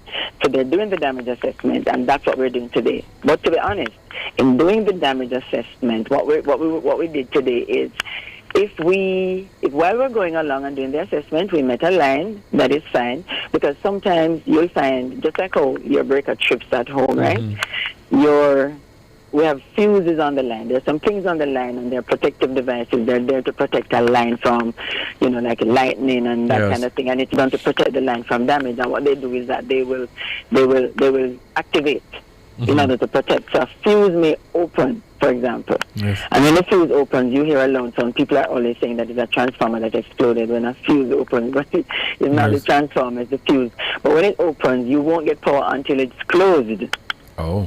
So if the crew, let's say the crew is doing the damage assessment, and when they're finished, they realize that the only thing that is happening on this string of line, this piece of line right here, is that the fuse needs to be closed, and that would bring back the customer. There's no need for any repair. You don't need to get into the bucket and go up and do anything, get the tie back line or, splice back anything. You're just closing the fuse. In that case, they would just close the fuse and your power would come back because everything else is fine. So in doing stuff like that, simple things that did not require a lot of heavy duty work, we were able to bring back more than 20,000 customers today. Yes. So because they were doing them as they went along. Yes. Now, if that doesn't happen and you're on the list now for repair, it means you're going to go on the work schedule, which is the official work schedule, which will start tomorrow morning. Right? And the crews are working late up until tonight because we're going to work as late as possible, up to the point where I guess before you become totally exhausted and then things become unsafe, but they're working up until late. And then tomorrow morning now we start with those who will need the repair and stuff. But in the process of restoration, I still also need to let you know that once we do damage assessment, we want to make sure that the first groups of people that get, let's say, priority treatment would be the essential services. So we're talking the same telecoms again, we're talking hospitals, we're talking water supplies, malls, airports. They are in the essential group and they're in among the first group of people. If you happen to be on a line that serves a hospital, you're going to get back power soon, right? Yes. Then after that, after we attend to the essential services, we're going to move to those chunks of lines that will bring in large groups of people. So there's a line that runs from Crossroads to Halfway Tree, and that is going to bring in let's say 25,000 people. That line is likely to be brought in right after the essential services, and because it's going to bring a whole bunch of people more, on. right? Yes, right. And that's what we wanted to bring the people back on. After we finish with those, lines that bring the large numbers in, then we go to the lines that have a little less on it. So like a 500 or a 2,000, you go to those lines, and then after that, you go to the individual, because you're going to find that we're going to turn on an avenue, and this one person is the only person on that avenue who does not have power, because maybe her service wire is broken, or maybe there's specific damage to her premises, right in her vicinity right there. So we're going to go back to those people afterwards.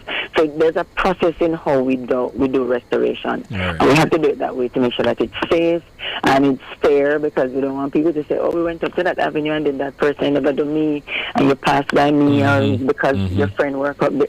Yeah, we try to avoid that. So it's very structured and very orderly.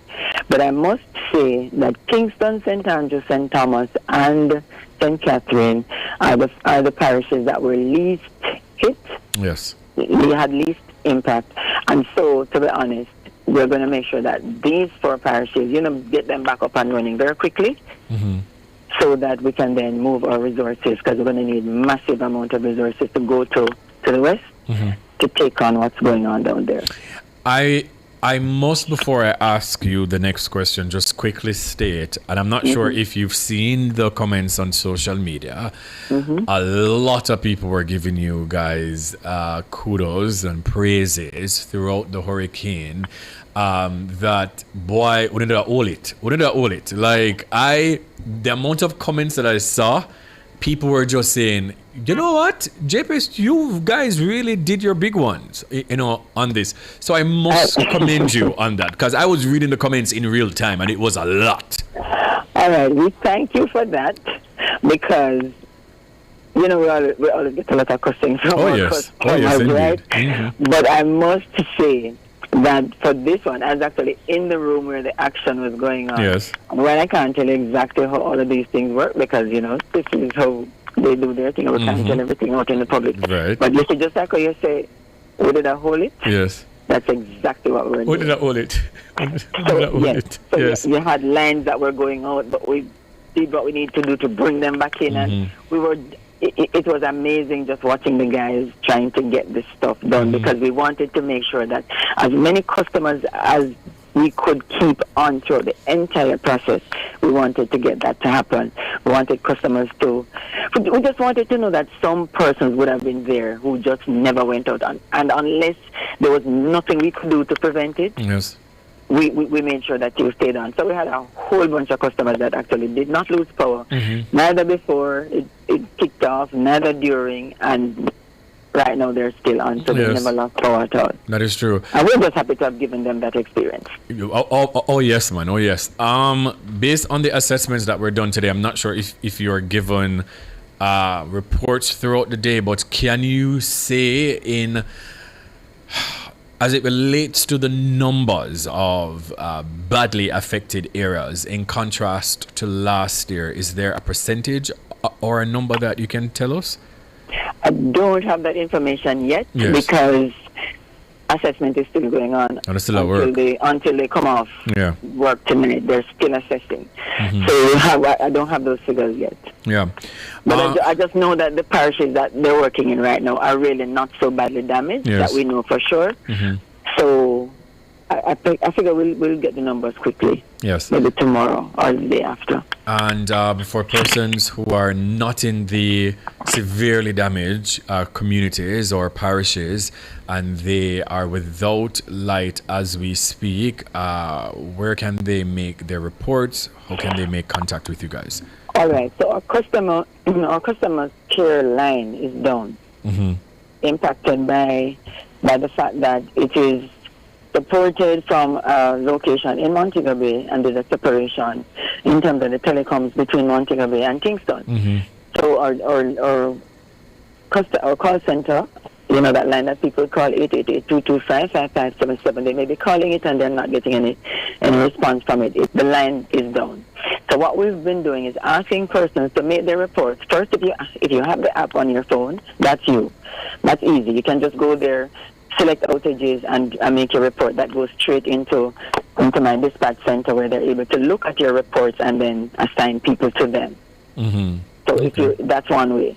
The other way is you can send an email with the information. We want you to say your name. We want you to say your phone number for people to call you. We want directions for how they get to you, because some people live in little places where not even Google Maps can't find you, because you're kind of in a little spot where you're driving around a block and the person right in the center there. Somewhere you just can't find them because, So put your directions to get to you, put your account number, and tell us what is the problem you're having.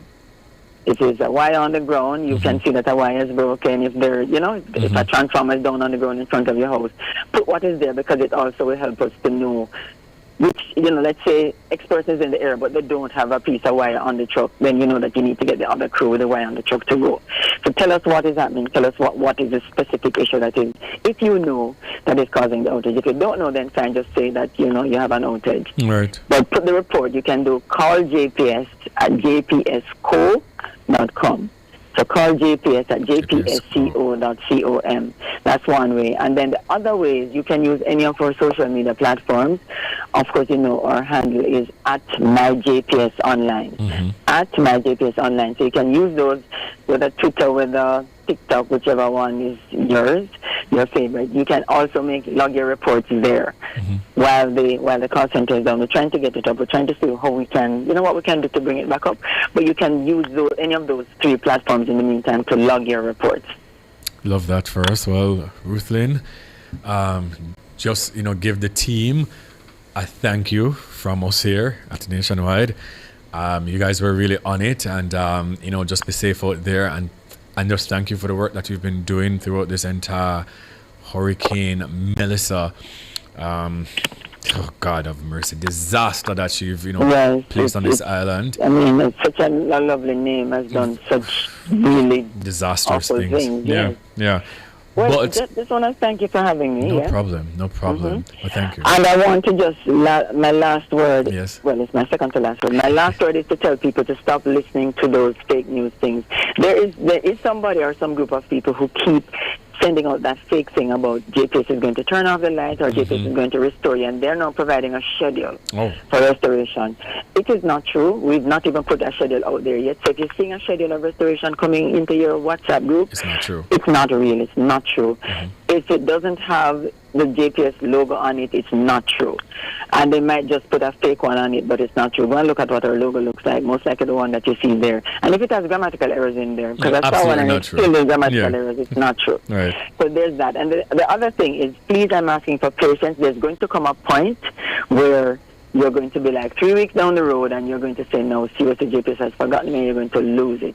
Remember, it is a process. We're going to get to everybody, and we're trying to get these parishes up quickly, and then we go and focus everything on those other parishes that really have they're badly damaged. But please be patient, and while you're waiting, please don't use no candles that can catch fire in your house. Please do not put your generator in your basement or lock it up in a space. It needs to be ventilated to prevent a fire. I heard of a story of one last night. The fire truck came and saved that day. Please don't let that happen, and please set it up correctly so it doesn't backfeed onto the grid and then cause problems to our employees who think that they're working on a deadline. Well, you guys, you heard it. All right, Ruthlyn, thank you so much. Have yourself a fantastic night. Yes, please. All right, and be good. Okay. Alrighty, well, that was Mrs. Ruthlyn Johnson, JPS Customer Service Area Manager.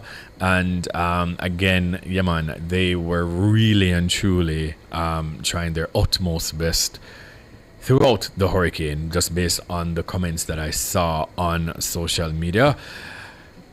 Right, now we do have a next caller on the phone lines. We do have Mr. Marlon Morgan, the Parliamentary Secretary in the Ministry of Information and Government Senator. Good night, Mr. Morgan. How are you? Good night, Kareem. Let me say good night to your listeners and the viewers. Thanks for having me. Yes, Norman, thank you so much for being here, because I'm sure that you're swamped with a lot of work. So I'll just jump right into it. I must just say, firstly, let's jump into the supportjamaica.gov.ji. That is the new website launched. Can we just touch on that just a little bit quickly, please? Because a lot of people, obviously, we've seen it already from before the hurricane even left Jamaica. We've seen a lot of unofficial stuff. GoFundMe's and unofficial Donate to Jamaica campaigns happening. This Support Jamaica, this is an official website that persons can donate to. Yes, so the government has been proactive in seeking to provide a dedicated and, of course, reliable portal that persons who are seeking to assist Jamaica in its recovery efforts. And as you can appreciate, Kareem, it will be a long recovery road, having regard to the considerable damage that Hurricane Melissa would have wreaked on Jamaica, particularly the western end of the island. And so this platform is a dedicated website. It's supportjamaica.gov.jm. And of course, to the extent that you see the .gov.jm, the users can get a clear sense as to its authenticity, having regard to the domain name. Now, that website has appropriate tabs situated thereon. It gives users and visitors to the website a sense as to what Jamaica's needs are at this point in time, such things as bedding, tarpaulin, and a number of other critical supplies in relation to shelter and road infrastructure as well, in terms of being able to clear roadblocks, chainsaws and that kind of thing, power saws and so on. So it has other tabs as well to include reporting of incidents and, importantly, the Donate Now feature, which allows persons, both Jamaicans at home and abroad, to select that particular feature and provide monetary contribution to Jamaica's collective effort to pick up the pieces and bounce back. We are a strong and resilient people. We are not unaccustomed as a people to adversity. One of the things that defines us as Jamaicans, both at home and abroad, is that we're resilient and we know how to bounce back, even when the road to bouncing back is going to be, long and arduous and challenging. So far, I'm happy to report that we've had over 2 million visitors to the site. So far, the site has raised, in terms of US dollars, some 90,000 United States dollars, and in J dollars, we have raised just over 4 million J dollars. And the site has just been live over the past, 36 or so hours. It came live yesterday morning. In the press conference, Yeah, so the Information Minister, Senator the Honorable Dana Morris Dixon, would have made the announcement. The site would have gone live subsequent to that, and we're delighted to see the number of hits, the number of visits, and it gives us a sense as to the interest that Jamaicans and indeed the wider world has in terms of helping to play a part in Jamaica's recovery. We are little, as we say, but follow in terms of how we register with our peers around the world and with well-wishers around the world. Yes, and I absolutely do love that. God, I know that the Prime Minister obviously toured Western Jamaica today following Hurricane Melissa. What can you tell us about the areas he has visited? I know that he made a couple posts on social media as well. But just based on your knowledge, what's coming out of those parts of the island? So just to put it into context for your viewers and listeners, we would have spent considerable time as an administration mobilizing the various state agencies and preparing for what was potentially an impact from a major weather event, Melissa. We braced for impact. We were impacted yesterday. We are now, Kareem, in the damage assessment phase of this whole road to recovery, and consequent on that, the Prime Minister undertook some aerial tours today. A couple of other ministers undertook similar tours, those being Minister Darryl Vaz and Minister Christopher Tufton from a health and wellness standpoint. So the Prime Minister went specifically to St. Elizabeth and St. James. as we can appreciate, one of the hardest hit spaces in Jamaica would have been that southwestern St. Elizabeth corridor, where Black River, as a key town, certainly the capital for the parish of St. Elizabeth, has been decimated, as it were. And so we can appreciate as well that St. Elizabeth is the breadbasket parish of Jamaica. It feeds us and facilitates our food security as a country. And so the Prime Minister went to get a first-hand assessment as to the situation on the ground, the aerial tour, and viewing the damage from the helicopter gave a good sense as well, a bird's eye view as to the sheer extent of damage. And from all accounts, the damage is considerable all across Jamaica, but not least in such places as St. Elizabeth and, of course, St. James. The Prime Minister intends to tour other parishes because, as we can appreciate, a number of areas across the island have been very, very adversely impacted, and as such, there is considerable dislocation, not just from a housing and shelter standpoint, but also from a business and commerce standpoint, as well as agricultural enterprise. And so we know that there are farmers that are displaced at this time. It will have implications for food security in the country, and of course, how households fare in relation to the price at the supermarket and the grocery shops, basically. Yes. Wow. And just finally, Marlon, what message would you like to send to Jamaicans across the island, especially those hardest hit by Hurricane Melissa? Yeah, I'd like to say to my Jamaican brothers and sisters that in many respects we have been here before.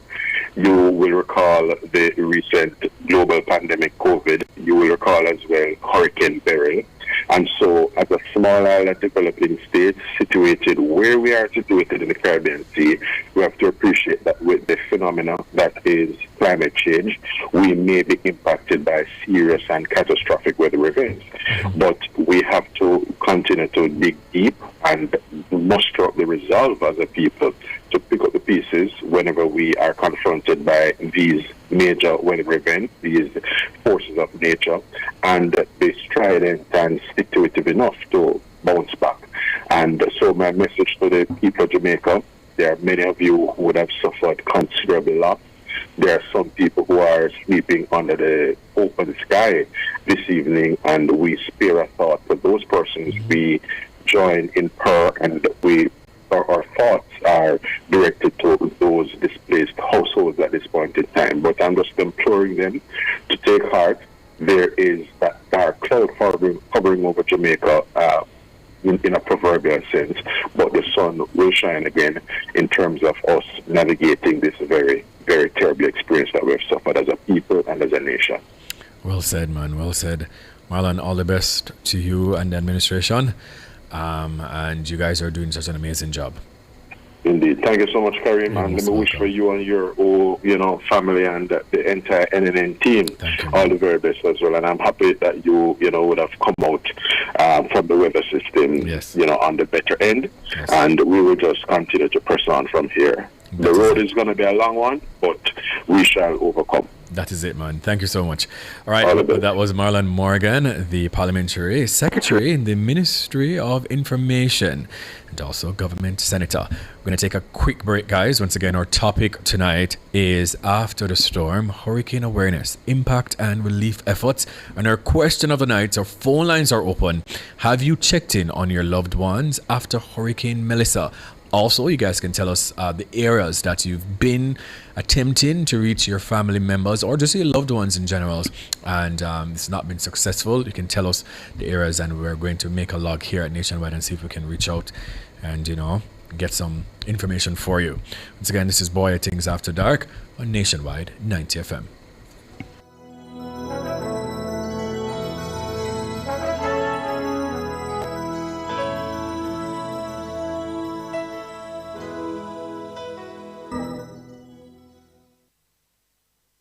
Beat the heat with Fontana Pharmacy and ATL. From August 18th to September 19th, spend $10,000 or more at any Fontana Pharmacy island-wide and you'll have a chance to win amazing prizes. And the grand prize, a brand new AC unit from ATL. Simply write your full name, telephone number, social media handle, and email on the back of your receipt and place it in the entry box in store. Conditions apply. Visit our socials and website for more details. Authorized under the Section 58(3) of the Betting, Gaming and Lotteries Act.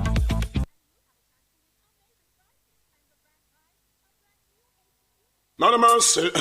This one is very classic, dedicated to all the schoolers who are taking it. If you've ever struggled to pass an exam, then you'll know that students today are under great pressure to get good grades and secure qualification needed to move on to higher education. The problem is that too many students are struggling alone and could really benefit from connecting with hardworking teachers and other bright students in other parts of the country and the region. Join me, Dennis Brooks, this and every Friday evening from 8 to 9, with a repeat on Saturday morning from 8 to 9. For the A-Team, a study group on radio, my team of teachers, students, and experts will break down the syllabus, giving you information, tips, and past paper questions that will help you get top grades in your upcoming exams. Follow us on Facebook Live and on Twitter and be a part of the community. It's the A-Team, Fridays at 8 p.m. with a repeat at 8 o'clock on Saturday morning. It's your free extra class on radio and social media. And it's right here on Nationwide 90 FM, the revolution in media.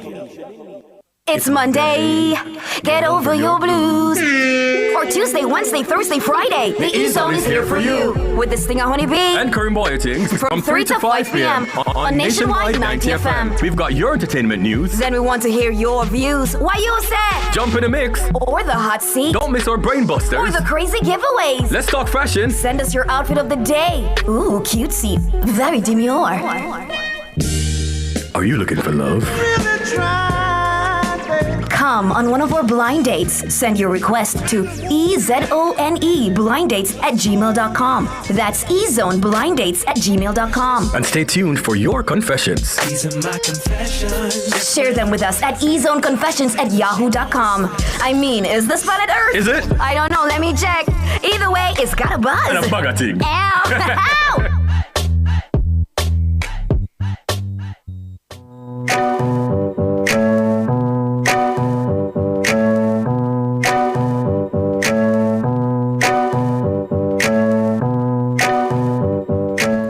Welcome back to Bwoyatingz After Dark. My name is Karim Bwoyatingz, and tonight it's all about after the storm, hurricane awareness, impact and relief efforts. And our question of the night is, have you checked in on your loved ones after Hurricane Melissa? Now on the phone lines we have someone who's not a stranger to Nationwide at 90 FM. Her name is Brittany Clark, who is the head of public relations at Digicel. Hi Brittany, how are you? Hello, Kareem, and hello to your listeners as well. I am doing well despite everything happening. How are you? I am grateful for life. Grateful for life. Have you made contact to your loved ones? Yes, I have. Unfortunately, everyone is okay. Not so much damages or anything. Yes. A few minor leaks here and there, but we all have it. That's the best part. All right. Well, thanks be to God. Now let's just jump right into it. Digicel Jamaica, obviously one of our telecoms service providers here in Jamaica. What measures has Digicel taken during the passage of the storm to keep Jamaica better connected? Okay, well, first and foremost, we definitely want to say that our hearts go out to the persons across Jamaica who've been impacted. As you know, we've been seeing the reports, the videos, everything. It's really heartbreaking and devastating. But we know how important it is for the connectivity to be up and for that person to reach out to their loved one. So I can say that even now as we speak, we have team members out in the field doing their assessments. We would have received the all clear from ODPEM earlier today, and since then we've been working non-stop to try and restore services where possible. Of course, we know that the persons in the west and southwest in particular have been most badly impacted, and we're trying to mobilize majority of the efforts in that area, but on a whole, we're definitely trying to ensure that persons across the island get connectivity, and we're doing so in partnership with our colleagues, of course, at Flow, JPS, and the NWA, who's assisting us with clearing the pathway so our teams can get in and do the work that's necessary. Do you guys have a contingency plan in place? Like, for instance, right now, thousands, hundreds of thousands of people are on edge, anxiety filled because they cannot get in contact with their relatives. Obviously, we understand the gravity of the situation as it relates to connectivity. But is there anything for the gravely affected areas as it pertains to accessing data or even just airtime or emergency services, even if it is that the regular operations, which are right now disrupted? Right. So we are just, again, working with our respective channels. We know persons in the badly affected areas, won't have cell, they won't have data. But as soon as we get these sites up, some of them are down, for various reasons. We have connectivity issues with JPS, but we're right there behind them. Once they go live, we go live as well. We have launched our 6 care packages, which would provide persons who have access at the moment with support. So, for example, our prepaid customers have received 2 gigabytes of unused data as well as 30 minutes for calls. We've given our postpaid customers 10 gigabytes of data. No catch, of course, it's automatically applied. And for persons who have Digital Plus, which will be their cable and internet services, we'll be providing a credit to their account, so a rebate for all the they've been down on the network. So it's really, we're just asking for patience because, as you know, some of these require a little bit more intervention. Yes. We monitor the system remotely, yes, but wherever there is physical damage, our teams have to be on the ground.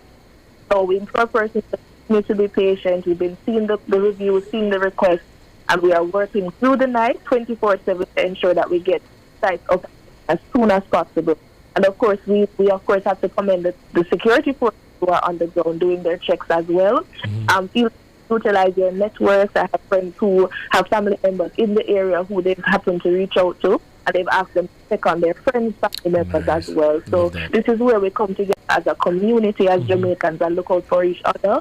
So I can support, and we're definitely doing the best we can to get it up and running in the shortest time. I love that. And I know that it's also early days, as we speak, but can we touch on any additional recovery efforts, perhaps, supporting shelters or hospitals or first responders? Do you guys have any relief efforts in terms of donations, planned in the near future? Yes. Well, as you know, the Digital Foundation is our outreach firm, so they, of course, already mobilized their efforts, already in dialogue with our stakeholders to see how we can get donations going. We definitely plan to have on the streets as well, so we'll be going into these communities over the next few days, and we have persons doing those assessments as well to see what the needs of the community are. But we will be out there, we'll be supporting, and in with the Digital Foundation, we'll be on the ground. But of course, it doesn't stop there because many communities, many families are devastated. So wherever you can support, feel free to do so. Of course, make sure it's a legitimate challenge, but wherever you can offer support, a lending hand, a call, some tokens, whether it's food, toiletries, whatever it is you can do, definitely look out for ways you can support. But Digital Foundation and the team, of course, staff members, volunteers, will be out there supporting as well. Love that. And any final words before you go, Brittany? Well, it's really just to implore Jamaicans that now is the time for us to really stick together. We understand the frustrations as it relates to not being able to reach out to your loved ones, but as I said, the majority of it is it's a team sport. It's something that requires care, and where we are not able to monitor remotely, I can guarantee that we have teams on the ground providing the support. We'll continue to support each other. The information that you're sending to us through customer care lines is also helpful. And of course, I just want to say thanks to our partners as well who have helped to make the efforts possible so far. So JPS, NWA, or petrol partners as well, and even Flow, because in this time, it's about competition. It's just about unity and ensure everyone gets connected to the services and uses that they need. So wishing everyone safety, and I'm hoping for the best as we go through this crisis, to be honest. Love that. Well, Brittany, thank you so much, and I see you hard at work. Yeah? Thank you. And you too as well. Keep up the great work. Keeping everyone informed on this platform. It's really a good opportunity to just have everyone updates that they need, but you too stay safe, and we'll see you on the streets, because we know you'll be out there supporting as well. Factual. Well, thank you so much, Brittany. All right, thanks so much. All right, you're welcome. Yeah, man, you too. Well, that was Brittany Clark, Head of Public Relations at Digicel. And from one telecoms company to the next, I have Daniel Savory, Senior Communications Manager, Flow Jamaica. Hi, Daniel. Good night. How are you doing, Karim? Good It's evening. my second time speaking to you today. I know, right? I think it's an ID now, and it's an ID. Okay. I am saying, or I could get a Flow contract. I would love that, you know. Let's put that out there, Hint, right? hint. Wow, Hurricane Melissa, you guys have been very communicative. Like on social media, the information is right there. But let us start with this thing that I don't know if this was planned. Starlink, that's the name of it. Yes. What exactly is this collaboration? Just quickly let your customers know what is this Starlink. How can they also access Starlink? All right, so first let me just start kind of set the context. So right now, right, our focus is 100% on getting customers reconnected, right, by one means or another. Right, the other thing that we're focused on is ensuring the safety of our 1,200 employees across the island. And so, working in partnership with our parent company, that's Liberty Caribbean, of course, operating 14 markets across the island, they have been able to assist us with this arrangement with Starlink. So what it basically is an emergency communication system that allows customers direct cell to satellites to be able to send SMS and text messages to customers on any network. Right now, of course, this is a significant improvement over anything we would have had, certainly since Hurricane Beryl, to be able to allow people to communicate that way. Our network sustained significant damage. That is an understatement, actually. Just today, this evening, reviewing the information coming in, more than 500 of our cell sites are still offline. Only 15 to 22% of our customers, our fixed customers, are able to connect to the internet at home. And so that tells us that a large majority of persons are not able to communicate. We have several people who are anxious. They're not able to reach their relatives. They're overseas, persons with diaspora. And so the Starlink partnership really just allows that connection to say, hey, I am okay, or I need help. Right? And so, it's, as I said, it's an emergency measure that has been implemented. We work very closely with the Spectrum Management Authority and the Ministry in charge of Telecommunications, the Honorable Minister Darvaz, to access additional spectrum to allow us to be able to deliver this technology.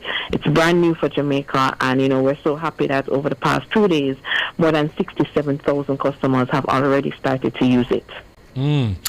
I also love the fact that, Brittany would have said it earlier, and I love the fact that in this moment, both brands, both companies, Digicel and Flow, realize that the Jamaican people obviously comes first. And I just love, all the partnership between both of you and Flow, and JPS, just to ensure that, everybody can be connected, because we're living in an era, obviously we know this, where our cell phones, this is how we reach out to our loved ones, right? So to kind of mitigate and to alleviate the anxiety that a lot of us are going through, we're not trying the best. I must, just commend you guys on that. But no, it's not easy, because we've never been hit by a Category 5 hurricane. So I know a lot of people will just say, oh, but just prepare.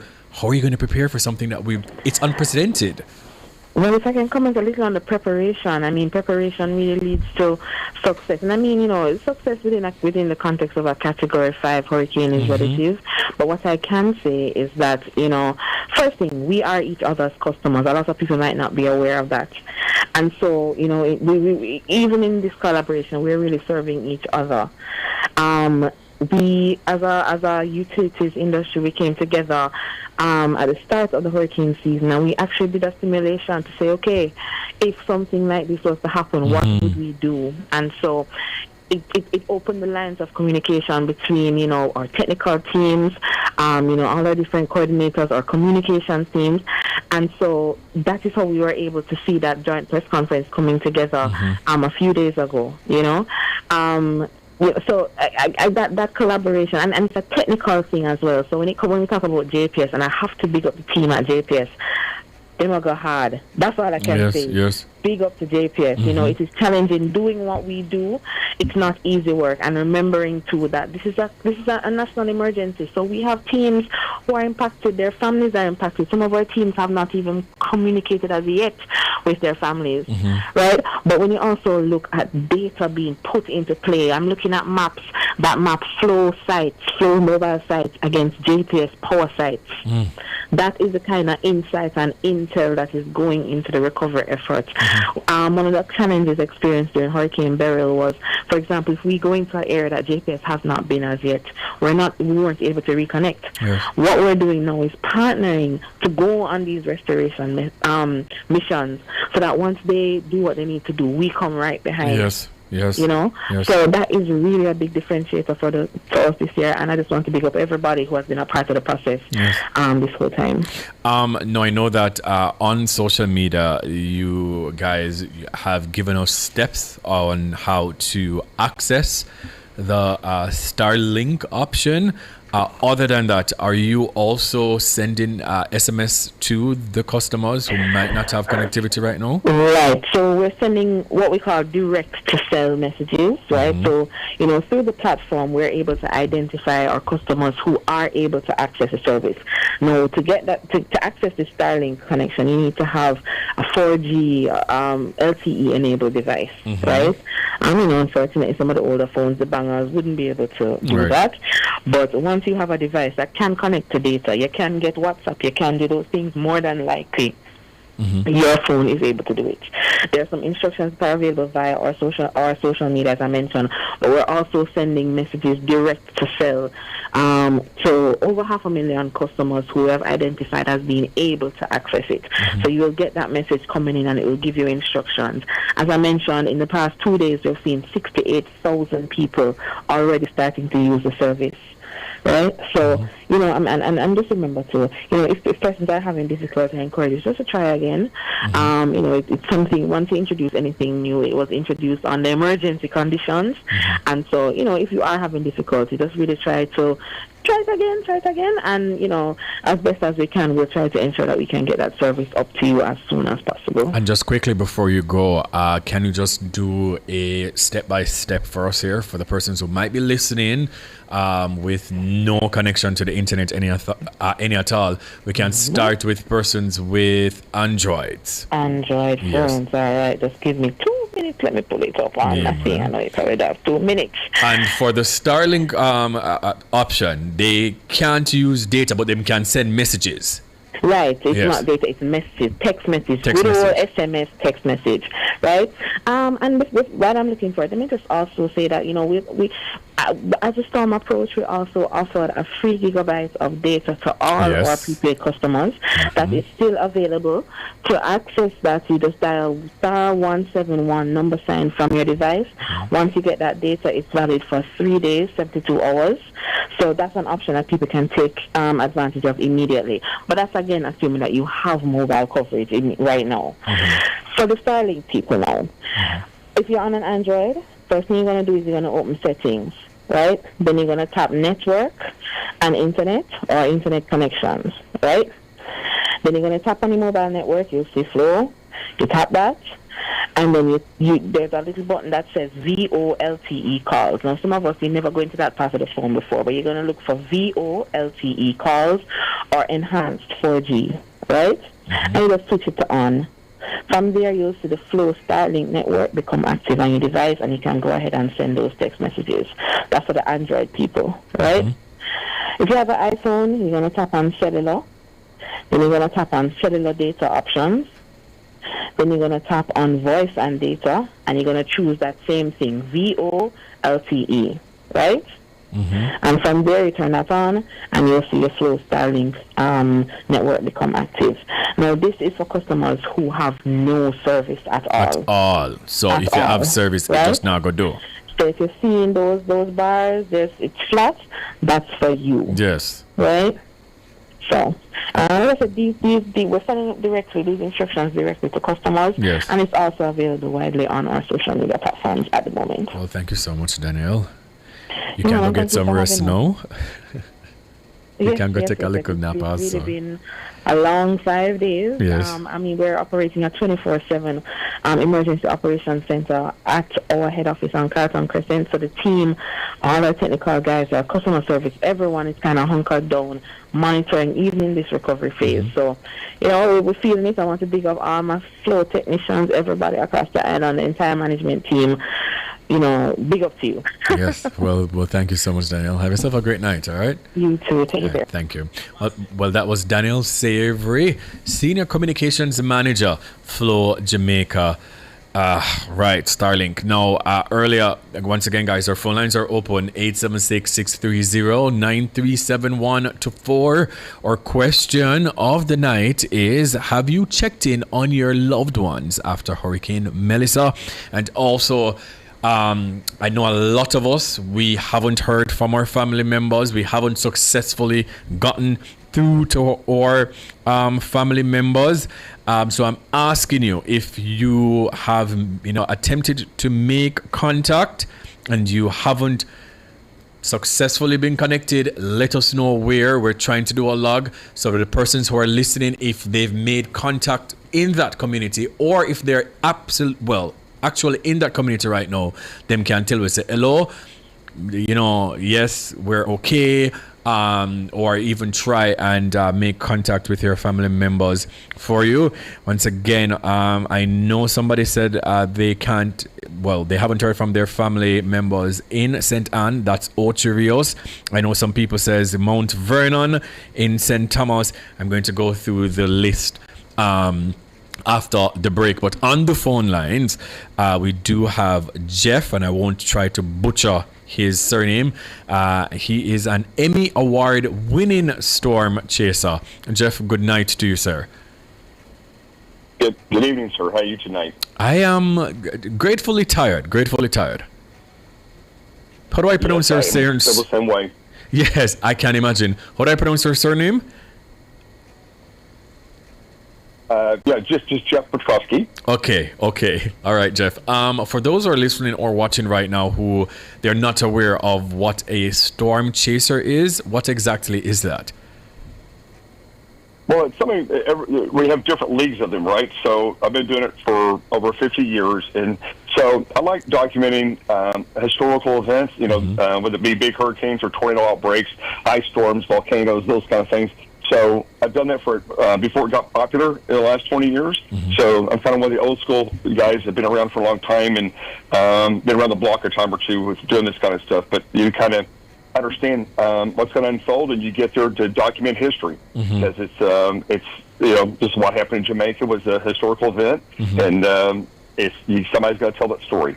Somebody got to tell that story. Now, a Category 5 hurricane, obviously we've never experienced this. And for someone who's been doing this for decades, an Emmy Award winning person, based on what you've seen during and after, just explain to us how devastating this hurricane was for us. Well, that's, a lot of it has to do with the physical terrain here, right? It's very, you guys live here, mountainousy, grain, windy roads, lots of trees, vegetation is very lush, it's very green, it's very beautiful. But when it comes time for hurricanes, that works in your the opposite way of getting help. And the problem is when you have a big high wind event and a heavy rain event combined in a very steep terrain type environment, you have a tremendous flash floods, you have tremendous mudslides, and there's tremendous wind damage. As you go up in elevations, as we've known from the past here in Jamaica from Beryl and other hurricanes, that when you go up in elevation, just in the area I'm here on the east side of Santa Cruz and Elizabeth Parish, or St. Elizabeth Parish, is that just a 50-foot rise, the damage starts increasing. And just like here in Cruz, when I was 15 miles east of the eastern eye wall here, but as we just went about 3 kilometers west of Santa Cruz, the damage increased dramatically. And we're going to make our way over tomorrow to Black River morning, and as the crews were cutting past down the road there, but it's catastrophic damage. And anytime you have a Cat 4 or 5, and especially Cat 5, you have about a 30 kilometer to 25 kilometer. This one was really narrow in the sense of the super destructive winds. And when that comes ashore, they generally will create catastrophic damage. It's almost like saying there's a 30-mile wide EF4 tornado, and if you're in that zone, you're going to have extreme damage, right? And that's what's happened, and about the western third of Jamaica. And then as you go out from that center core damage core, you'll go to what we call, Category 4, Category 3, Category 2. Probably 1 or 2 is the damage assessment here over in the where I'm located. And as you spread and you get farther away from the core, you'll have less wind damage, and that's what we observe across the island here. So as you go toward Kingston, the damage is less. As you come west, it increases dramatically. Wow, God. Jeff, one of the... I love to use the platform X. That's one of my favorite platforms. And I'm sure that you've seen a lot of pushback from Jamaicans, because we're very hesitant to welcome international storm chasers, because oftentimes it may seem fear-mongering. It may seem as if that our reputation is being maligned through doom reporting as well. As someone who's been doing this as long as you have, how do you balance reporting and also respect for, other people's culture and national pride? Absolutely. Great question. I can tell you in all my history, you got to respect the local people customs and the local government. If you do or do not agree with it, you got to understand their customs. And I've learned a lot since I've been on the island, right? And I can tell you that we quite even before the hurricane got here, 3 days out, I was making many forecast that if the Cat 5 was to develop, depending on if it was going to be just west of west of Kingston, and what part of the island was going to hit and come, because the models up until the really last 2 days weren't really set. They were on and off again, and how far south it was going to go, and when it was going to make that turn. And what you have to do is you have to balance, not overhyping it, but because it was going to be such a devastating storm, getting the forecast correct at the correct location so you can give the proper message, because the last thing anybody wants anywhere in the world is, it's coming to Kingston, so everybody's scared out of their mind in Kingston that this Category 5's coming there, and you make people move and do things that they don't want to do, don't have the money to do, and then 12 hours later it's back on the west side, and then 12 hours later it's back on the east side, and you don't want to do that. You want to have a consistent message, and this hurricane was extremely tough to forecast. I can tell you that from chasing it, and also from the meteorology community worldwide. This is an extremely difficult hurricane until the last 48 hours. But the culture part is, you don't put a camera in front of people's face. I don't do that. I'm not interested about people's misery. Not interested about it's about telling people's story. It's also about the effect it's had on the country. And just like today, this morning, talking to your local media here, it's telling the message to get help here, right? Yes. It's not just about it's about how can the world help Jamaica now in your time of your greatest need in history. What can I do with my voice and my reach to help you, for the citizens of Jamaica, right?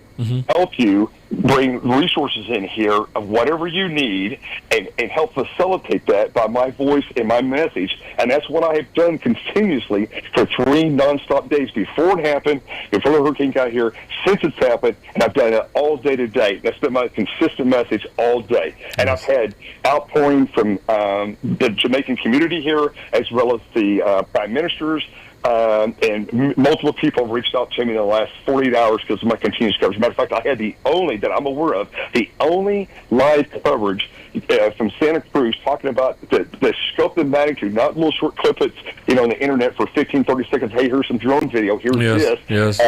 I'm actually boots on the ground, and I'm live. So 3 hours. Tomorrow morning we leave again, 7 o'clock in the morning roughly. Santa Cruz, when you get light out, and we're heading over to Black River, and we're going to continuously stream it live via Starlink. I'm talking to you right now on Starlink, and that's the difference between me and everybody else in the world, is I give you live unfiltered. It's not my commentary. I don't spin things a certain way. You see it the same second I do, and that's what people love about my broadcast. That's what they love about my live shots.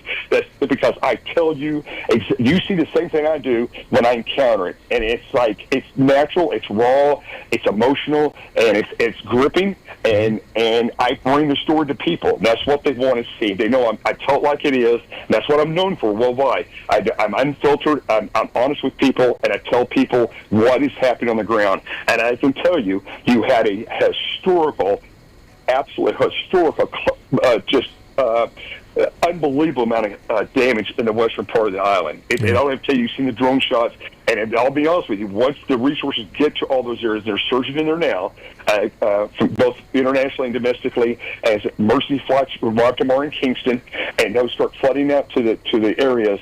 The coming days and weeks will be unbelievable, the imagery you're going to see and the stories you can see. And unfortunately, and I have no inside information on this, we're going to find other people that didn't make it, right? That's just, we know that's coming, right? Yeah. There's missing people. We don't know the numbers, and unfortunately, we want to help Jamaica rebuild. We want to help Jamaica get it same. But right now, the most important thing is we need shelter. Yeah. We need 1 million tarps. From my experience, we need 1 million tarps. We need shelters here. I need food and water. Not a week from now, not 4 days from now. I need it tomorrow morning. I need probably 1,000 helicopters from wherever. I don't care where they come from, and I need to deliver food and water to these high elevation areas in the western half of Jamaica. We need food and water and shelter at night. Tomorrow morning, I need boots on the ground. I need helicopter drops all over, like we did North Carolina and South Carolina with helicopters, right? I said that a week ago. I said it 3 days ago. I say today, the same message is going to be a week from now, and then at some point, people are like, yeah, we can't do it all from the ground, because I'll be honest with you, and it's my first time traversing Jamaica, and no disrespect to the road network here, it's tough. It's very tough between the potholes and the traffic. It is, and just the logistics of trying to help 250,000 people in the western part of Jamaica is a gargantuan undertaking, right? Yeah. We've got to do it from the air and the ground, and we've got to use all the ports. They said today, if we can't get the airport open in Montego Bay, we've got to bring a cruise ship in to get the 3,000 to 5,000 Americans or tourists out of there. If you can't do it by air, don't make them try to drive across our entire island with the roads out. Let's get a ship in there and evacuate them. Guys, this is not hard. It's just if you don't pre-plan for this disaster and you're reactive after it, you're going to be behind the 8 ball the entire time. You'll never catch up. So what you got to do now is you got to pull the lever, pull all the stuff out, and you got to ask for help, swallow the pride a little bit, and ask for help on a global deal. And we need to get you help in here as fast as possible, as humanly as possible. And if I say there's one mistake that most governments worldwide make, is they're too late on the response and they don't ask for enough help right from the get-go. So there's always a 7, 10, 14-day lag in getting the food and water people need. That is my advice to the Prime Minister and the local officials here, is pull that lever, and I want an armada. I want 1,000 helicopters here from whatever nation, I don't care, and let's get you food, water, tarps to the people of Jamaica that need your help this minute, this hour. Yes. That's my message. Question, Jeff. Can you just tell the people quickly, because we are way past the break, how can they find you on social media for more of these insights and knowledge that you share daily? Right. So tomorrow morning we're going to be live on both X. It's Jeff_Piotrowski. It's JEFF_PIOTROWSKI.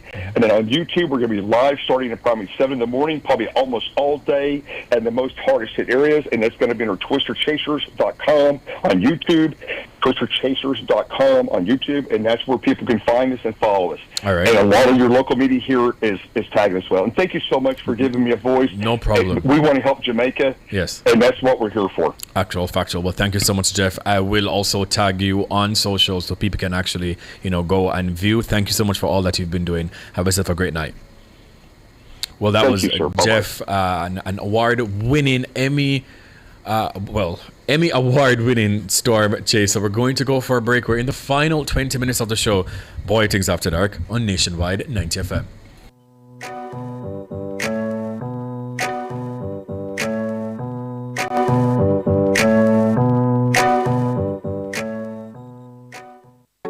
Everybody needs a helping hand, somebody to understand. In the end, we're all human. For people living with HIV, no discrimination. Here to support them through. Respect you as usual. Got to protect them too.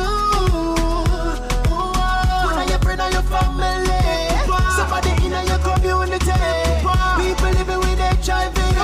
Protect, accept, and respect people living with HIV. A message from the Ministry of Health and Wellness. Cliff Says is by far the most popular mid-morning radio segment in Jamaica. Cliff Hughes shares his views on the hot-button topics of the day, editorializing on various issues in the news, breaking news stories, and expounding on stories. Cliff Says sets the tone of the show for the rest of the day. Join the award-winning journalist Cliff Hughes weekdays during Cliff Hughes Online at 10 to 10:30 a.m. Join the revolution in media. Cliff Says is brought to you by Educom Credit Union, providing value through service, and Hyundai, modern premium affordable vehicles. Do you have a consumer-related issue? Want to learn more about matters concerning you as a consumer? Well, keep it locked to Nationwide 90 FM for the Consumer Hour with me, Nora Gay Banton, weekdays from 9 to 10 a.m. For all your consumer-centric matters, stay tuned to the Consumer Hour on Nationwide 90 FM, a revolution in media.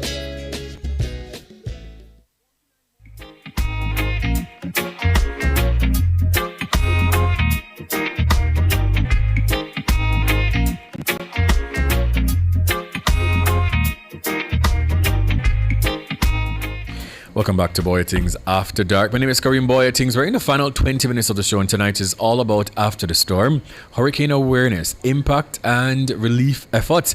And our question of the night is, have you checked in on your loved ones? I know that you guys have been sending in locations. I think the last one that was sent in, someone was asking if it is that we have heard anything about Sheffield in Negril. Once again, so if you guys are listening and you have any information about any parts of Sheffield, of Negril, but specifically Sheffield, please to call us and let us know. We'd appreciate it. And there is a list of places that I will, say at the end of the show as well. Right, we have an next caller on the phone lines. I think this is our second to last for the night, Gio. Yeah. Who's the person on the phone lines, Giovanni? Andre Williams, good night to you, sir. How are you doing? I am doing well, thank you. And good night to our listeners. I know that you should be very busy today, so I'll just jump right into it. Have you gotten through to your family members since the passing of Hurricane Melissa? Oh, yes, definitely. That was first priority. And certainly I joined the many voices in really congratulating JPS on keeping us powered. Mm-hmm. I lost the power in the tail end, so I was able to keep in touch with family and friends. And it also gave us the opportunity to monitor the effects and to keep in touch with other members of our teams and, of course, continue the planning and strategies that we'll use both during and after the passing of the hurricane. Right, love to hear it. Let's just jump right into it. Customs, you're the Chief Information Officer at the Customs Agency. Now, what is the role of the Customs Agency now in the recovery process after a natural disaster? What does that look like for us? Well, as you know, one of our core mandates is to ensure that the protection of our borders, and of course, we balance that with the facilitation of trade and the processing of passengers and cargo that's traversing our borders. So we sit at the hub for ensuring that there's a timely clearance of the goods. And in this case, of course, the disaster relief goods and humanitarian aids that are being sent by donor agencies. And we coordinate these efforts with, of course, the other regulatory authorities, ODPEM. We have other agencies such as the Ministry of Health, Ministry of Agriculture, who play a key role. We want to ensure that we have timely processing at the various ports and points of entry but also to ensure that the goods that are being processed are indeed safe. And so we carry these activities in coordination with ODPEM. So then, as it relates to the relief supplies and essential goods, entering the country now, in response to Hurricane Melissa, will the Jamaica Customs Agency then implement any special procedures or waivers to expedite this process? Yes, indeed. So we're coordinating that, as I mentioned earlier, with ODPEM, and of course, we are reminding those donors that they need to contact ODPEM, or they can contact us directly at Customs. There's the disaster relief clearance at jc.gov.gm. They can reach out to us. What is required is to share with us the details of the goods that are being donated, and of course that we require details such as the items, etc. From their detailed packing list, the era bill, any other information, values, invoices, etc. And that allows for us to coordinate and to also inform the persons of any additional requirements which may need to be met, whether they're permits, etc. If not, we'll coordinate with the other agencies. And that prepares us to process those consignments once they get here. They can be quickly examined, and then it is released from those points of clearance in a very timely manner. So we want to ensure that we have the information in advance so we can prioritize the inspection and clearance of those consignments. And we have been informing persons of these necessary details and sending out bulletins and notifications. Information is also available via our website as well. Can you repeat the email address for me, please, that you just stated? Sure. Emergency relief clearance at jca.gov.gm. Thank you. Now, let's just quickly touch on regular shipping operations. I'm sure this has been affected. Yes. When are we going to fully resume normal operations? Good question. So, today was used to do the reconnaissance, of course, to evaluate the status of the various ports. We did the full walkthrough for IMIA, that's of course to look at the cargo facilities, passenger processing, and the other locations, the ports and warehouses, which are coordinated with us as well. And we resume operations at quite a bit of these facilities here in Kingston and at the seaports. So that will resume tomorrow, and we coordinate those activities in tandem with the warehouse operators. So we are back in office at the ports and warehouses and at the airport in Kingston tomorrow. And as would have been announced by the minister that we are expecting the first set of emergency or disaster relief flights for tomorrow. We are expecting to commence the examination and clearance of goods at the ports and warehouses. And we continue to work with the operators in the western end, which is where we have most of our facilities being impacted by the storm. So we are carrying out those evaluations, and then we'll be advising the public in regards to the next steps for those facilities, Port Arthur Seaboard, and the air cargo facilities in Montego Bay. Amazing. Finally, I saw something on X, and I know I'm paraphrasing. I know this is not exactly what they said, but I kind of just want to kind of quickly just touch on generators, because I think someone, was asking about duty on generators, and I think I saw a response. Again, I could be paraphrasing here.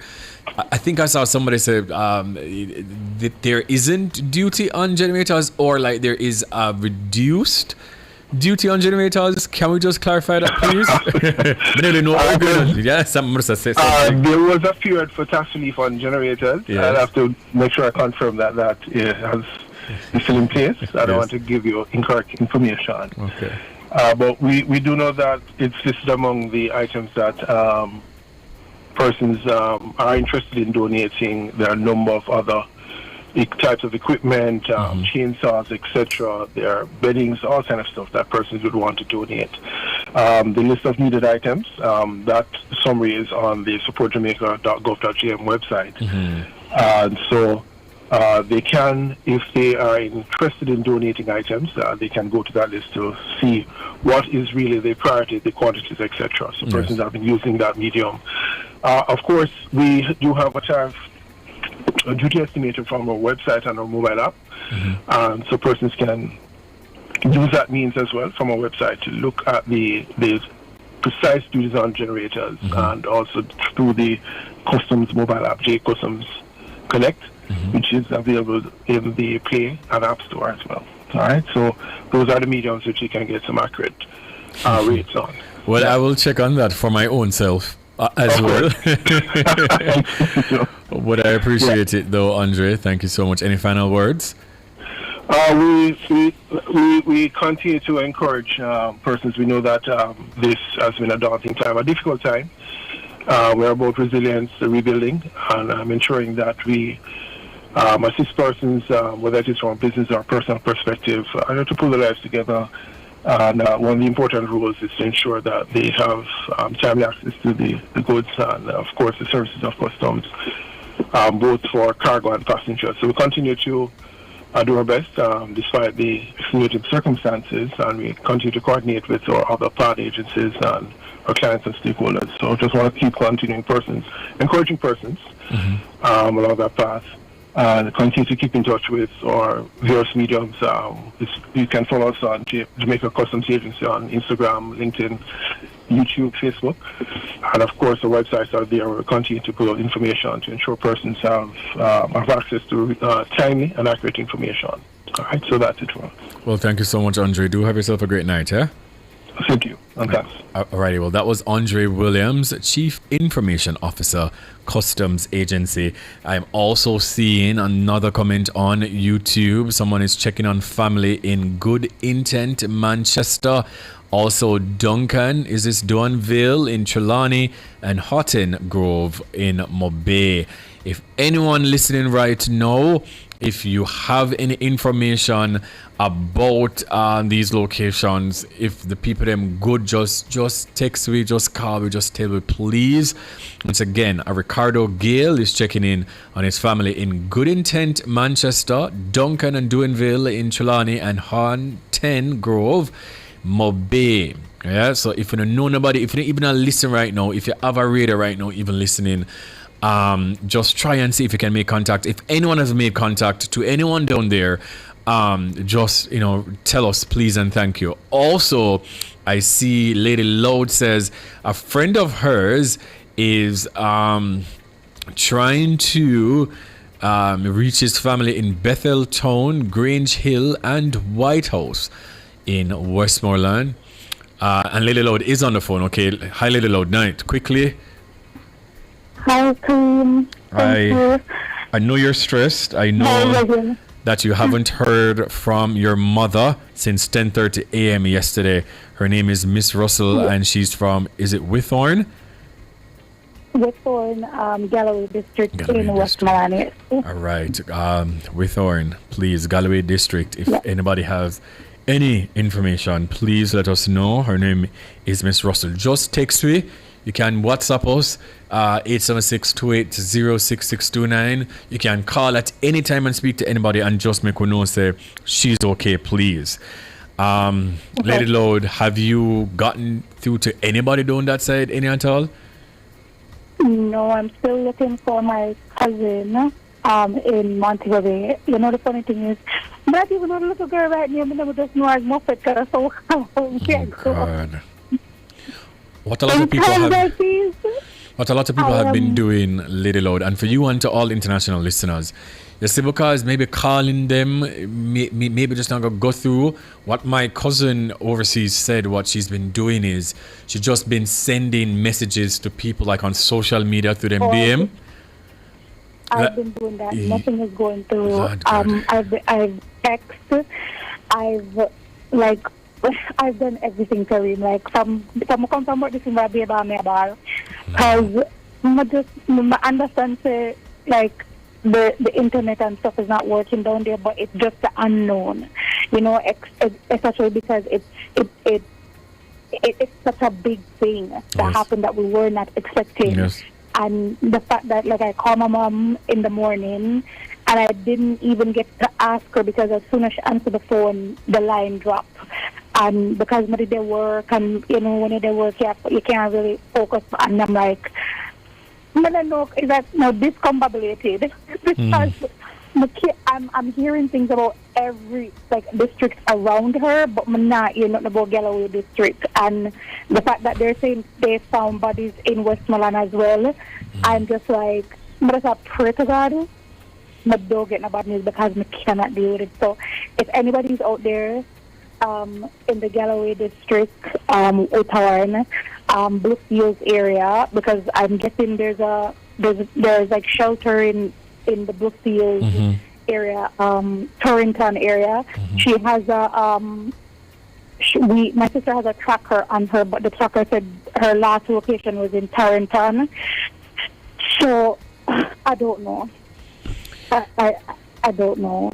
Well, so if anybody have any information, just please reach out. We're going to try again tomorrow on the E-Zone, Lady Load. So just remind me tomorrow as well. And I'm sure she's great. She's good.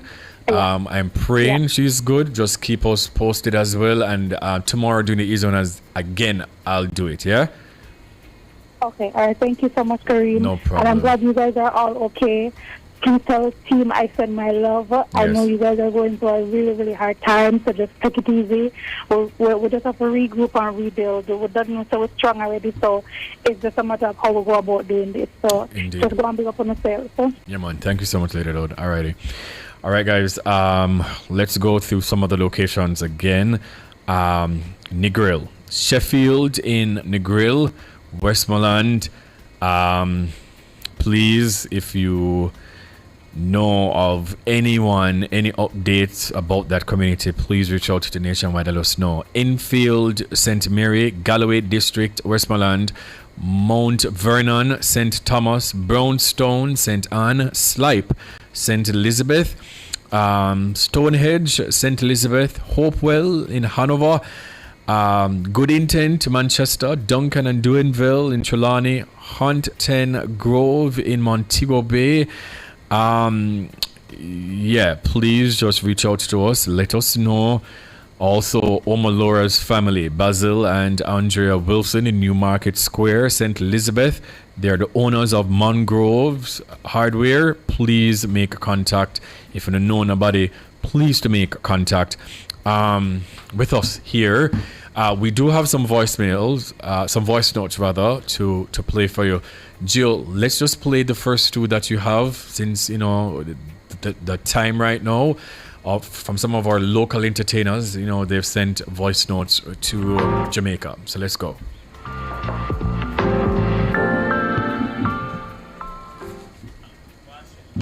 Okay, well, in the meantime, whilst we try and get that, DJ Jerome is Goshen St. Elizabeth for you as well. Definitely. Yeah. And Negril. And Negril. We're in Negril. To be exact, Petersfield. Petersfield. Yeah, okay, please, if you don't know nobody in Petersfield, if you don't call nobody already and get them, me a bigger do. You understand? Just let us know. In Westmoreland, yes, Petersfield, yes. In Westmoreland. Yeah. All right, so let's play the first voice note. Here we go. Yeah? Okay. Well, in the meantime, no problem, GH, no problem. Apparently, we're having some technical difficulties with those voice notes, unfortunately. So we're going to see if we can play them on the E-Zone tomorrow. Not quite sure what's taking place. I think I saw a couple other comments as well. I see who am I says, I'm calling for corporate Jamaica for those workplaces in Kingston that didn't get hit hard to give 2-week pay for workers to volunteer in Western Jamaica to help with the cleanup. To be honest with you, I would go and help them clean up. I would absolutely go. Also, Orange, Bagwell is asking for update in Orange in St. James. They need an update, please. Let us try play the voice note. Let's just play one. Thank God, me and my family, we weren't affected that much. Just a little debris here and there. Nothing, trust me. I still have power. God, giving God thanks. Angels Foundation, we have plans on going out with the hurricane relief program in partnership with others who want to sponsor, want to come on board. Angels Foundation is single-handedly managed by myself and my son, Markadine. So we have to use my platform in order to get help. Already we have Golden Cross located in Okeechobee in Florida that's already on board. And I just started today with my mission. So, by the end of the day, knowing me, we will definitely have some answers in terms of direction to help these persons in need in Spanish Town and St. Catherine. And it's not only a Spanish Town and St. Catherine movement, because those are my target market, because I'm from Spanish Town, but the whole Jamaica is now affected. This is a storm, this is a hurricane relief. So I am just going to spread it as soon as I get it, and as knowing me, by end of today, I will know my direction, exactly where I'm going. An assessment is being done right now, and Angels Foundation is a one-girl army, which is myself, and of course my son, but we have a lot of persons out there on the ground. We have a lot of help on the ground. So when I hit the ground running, we have a strong team. Yes. Also, my entire team, Bwoyatingz Afterdark team, we're trying to do a relief effort. Some donations, something. I will let you guys know. I'm going to see if we can get that flyer out tomorrow, and give you guys information as to how you can donate items to assist with this recovery process, because each one help one. Yeah, so just pay attention to my socials, and I'll also speak more about it tomorrow on the E-Zone. I just want to say to each and every person right now, worrying, filled with anxiety because you cannot get your loved ones, especially to the parishes that were gravely affected. I sure do hope that in due time you'll get contact again. The cell towers in central and western Jamaica, they're down right now. So hopefully they will make contact with you. And we're all going to, battle this storm together, the recovery after the storm together. I just want to say thank you to my entire team. Thank you to DJ Jerome. Thank you to my producers, Cody and Jackson and Giovanni Lewin. Thank you also to my technical operator, Bugs, the gal them Spugs. Once again, guys, continue going, continue pushing. You're great. You have a purpose, and there's light at the end of the tunnel. Bwoyatingz from Kareem Bwoyatingz. Until next week, Wednesday, this is Bwoyatingz After Dark, right here on Nationwide 90 FM.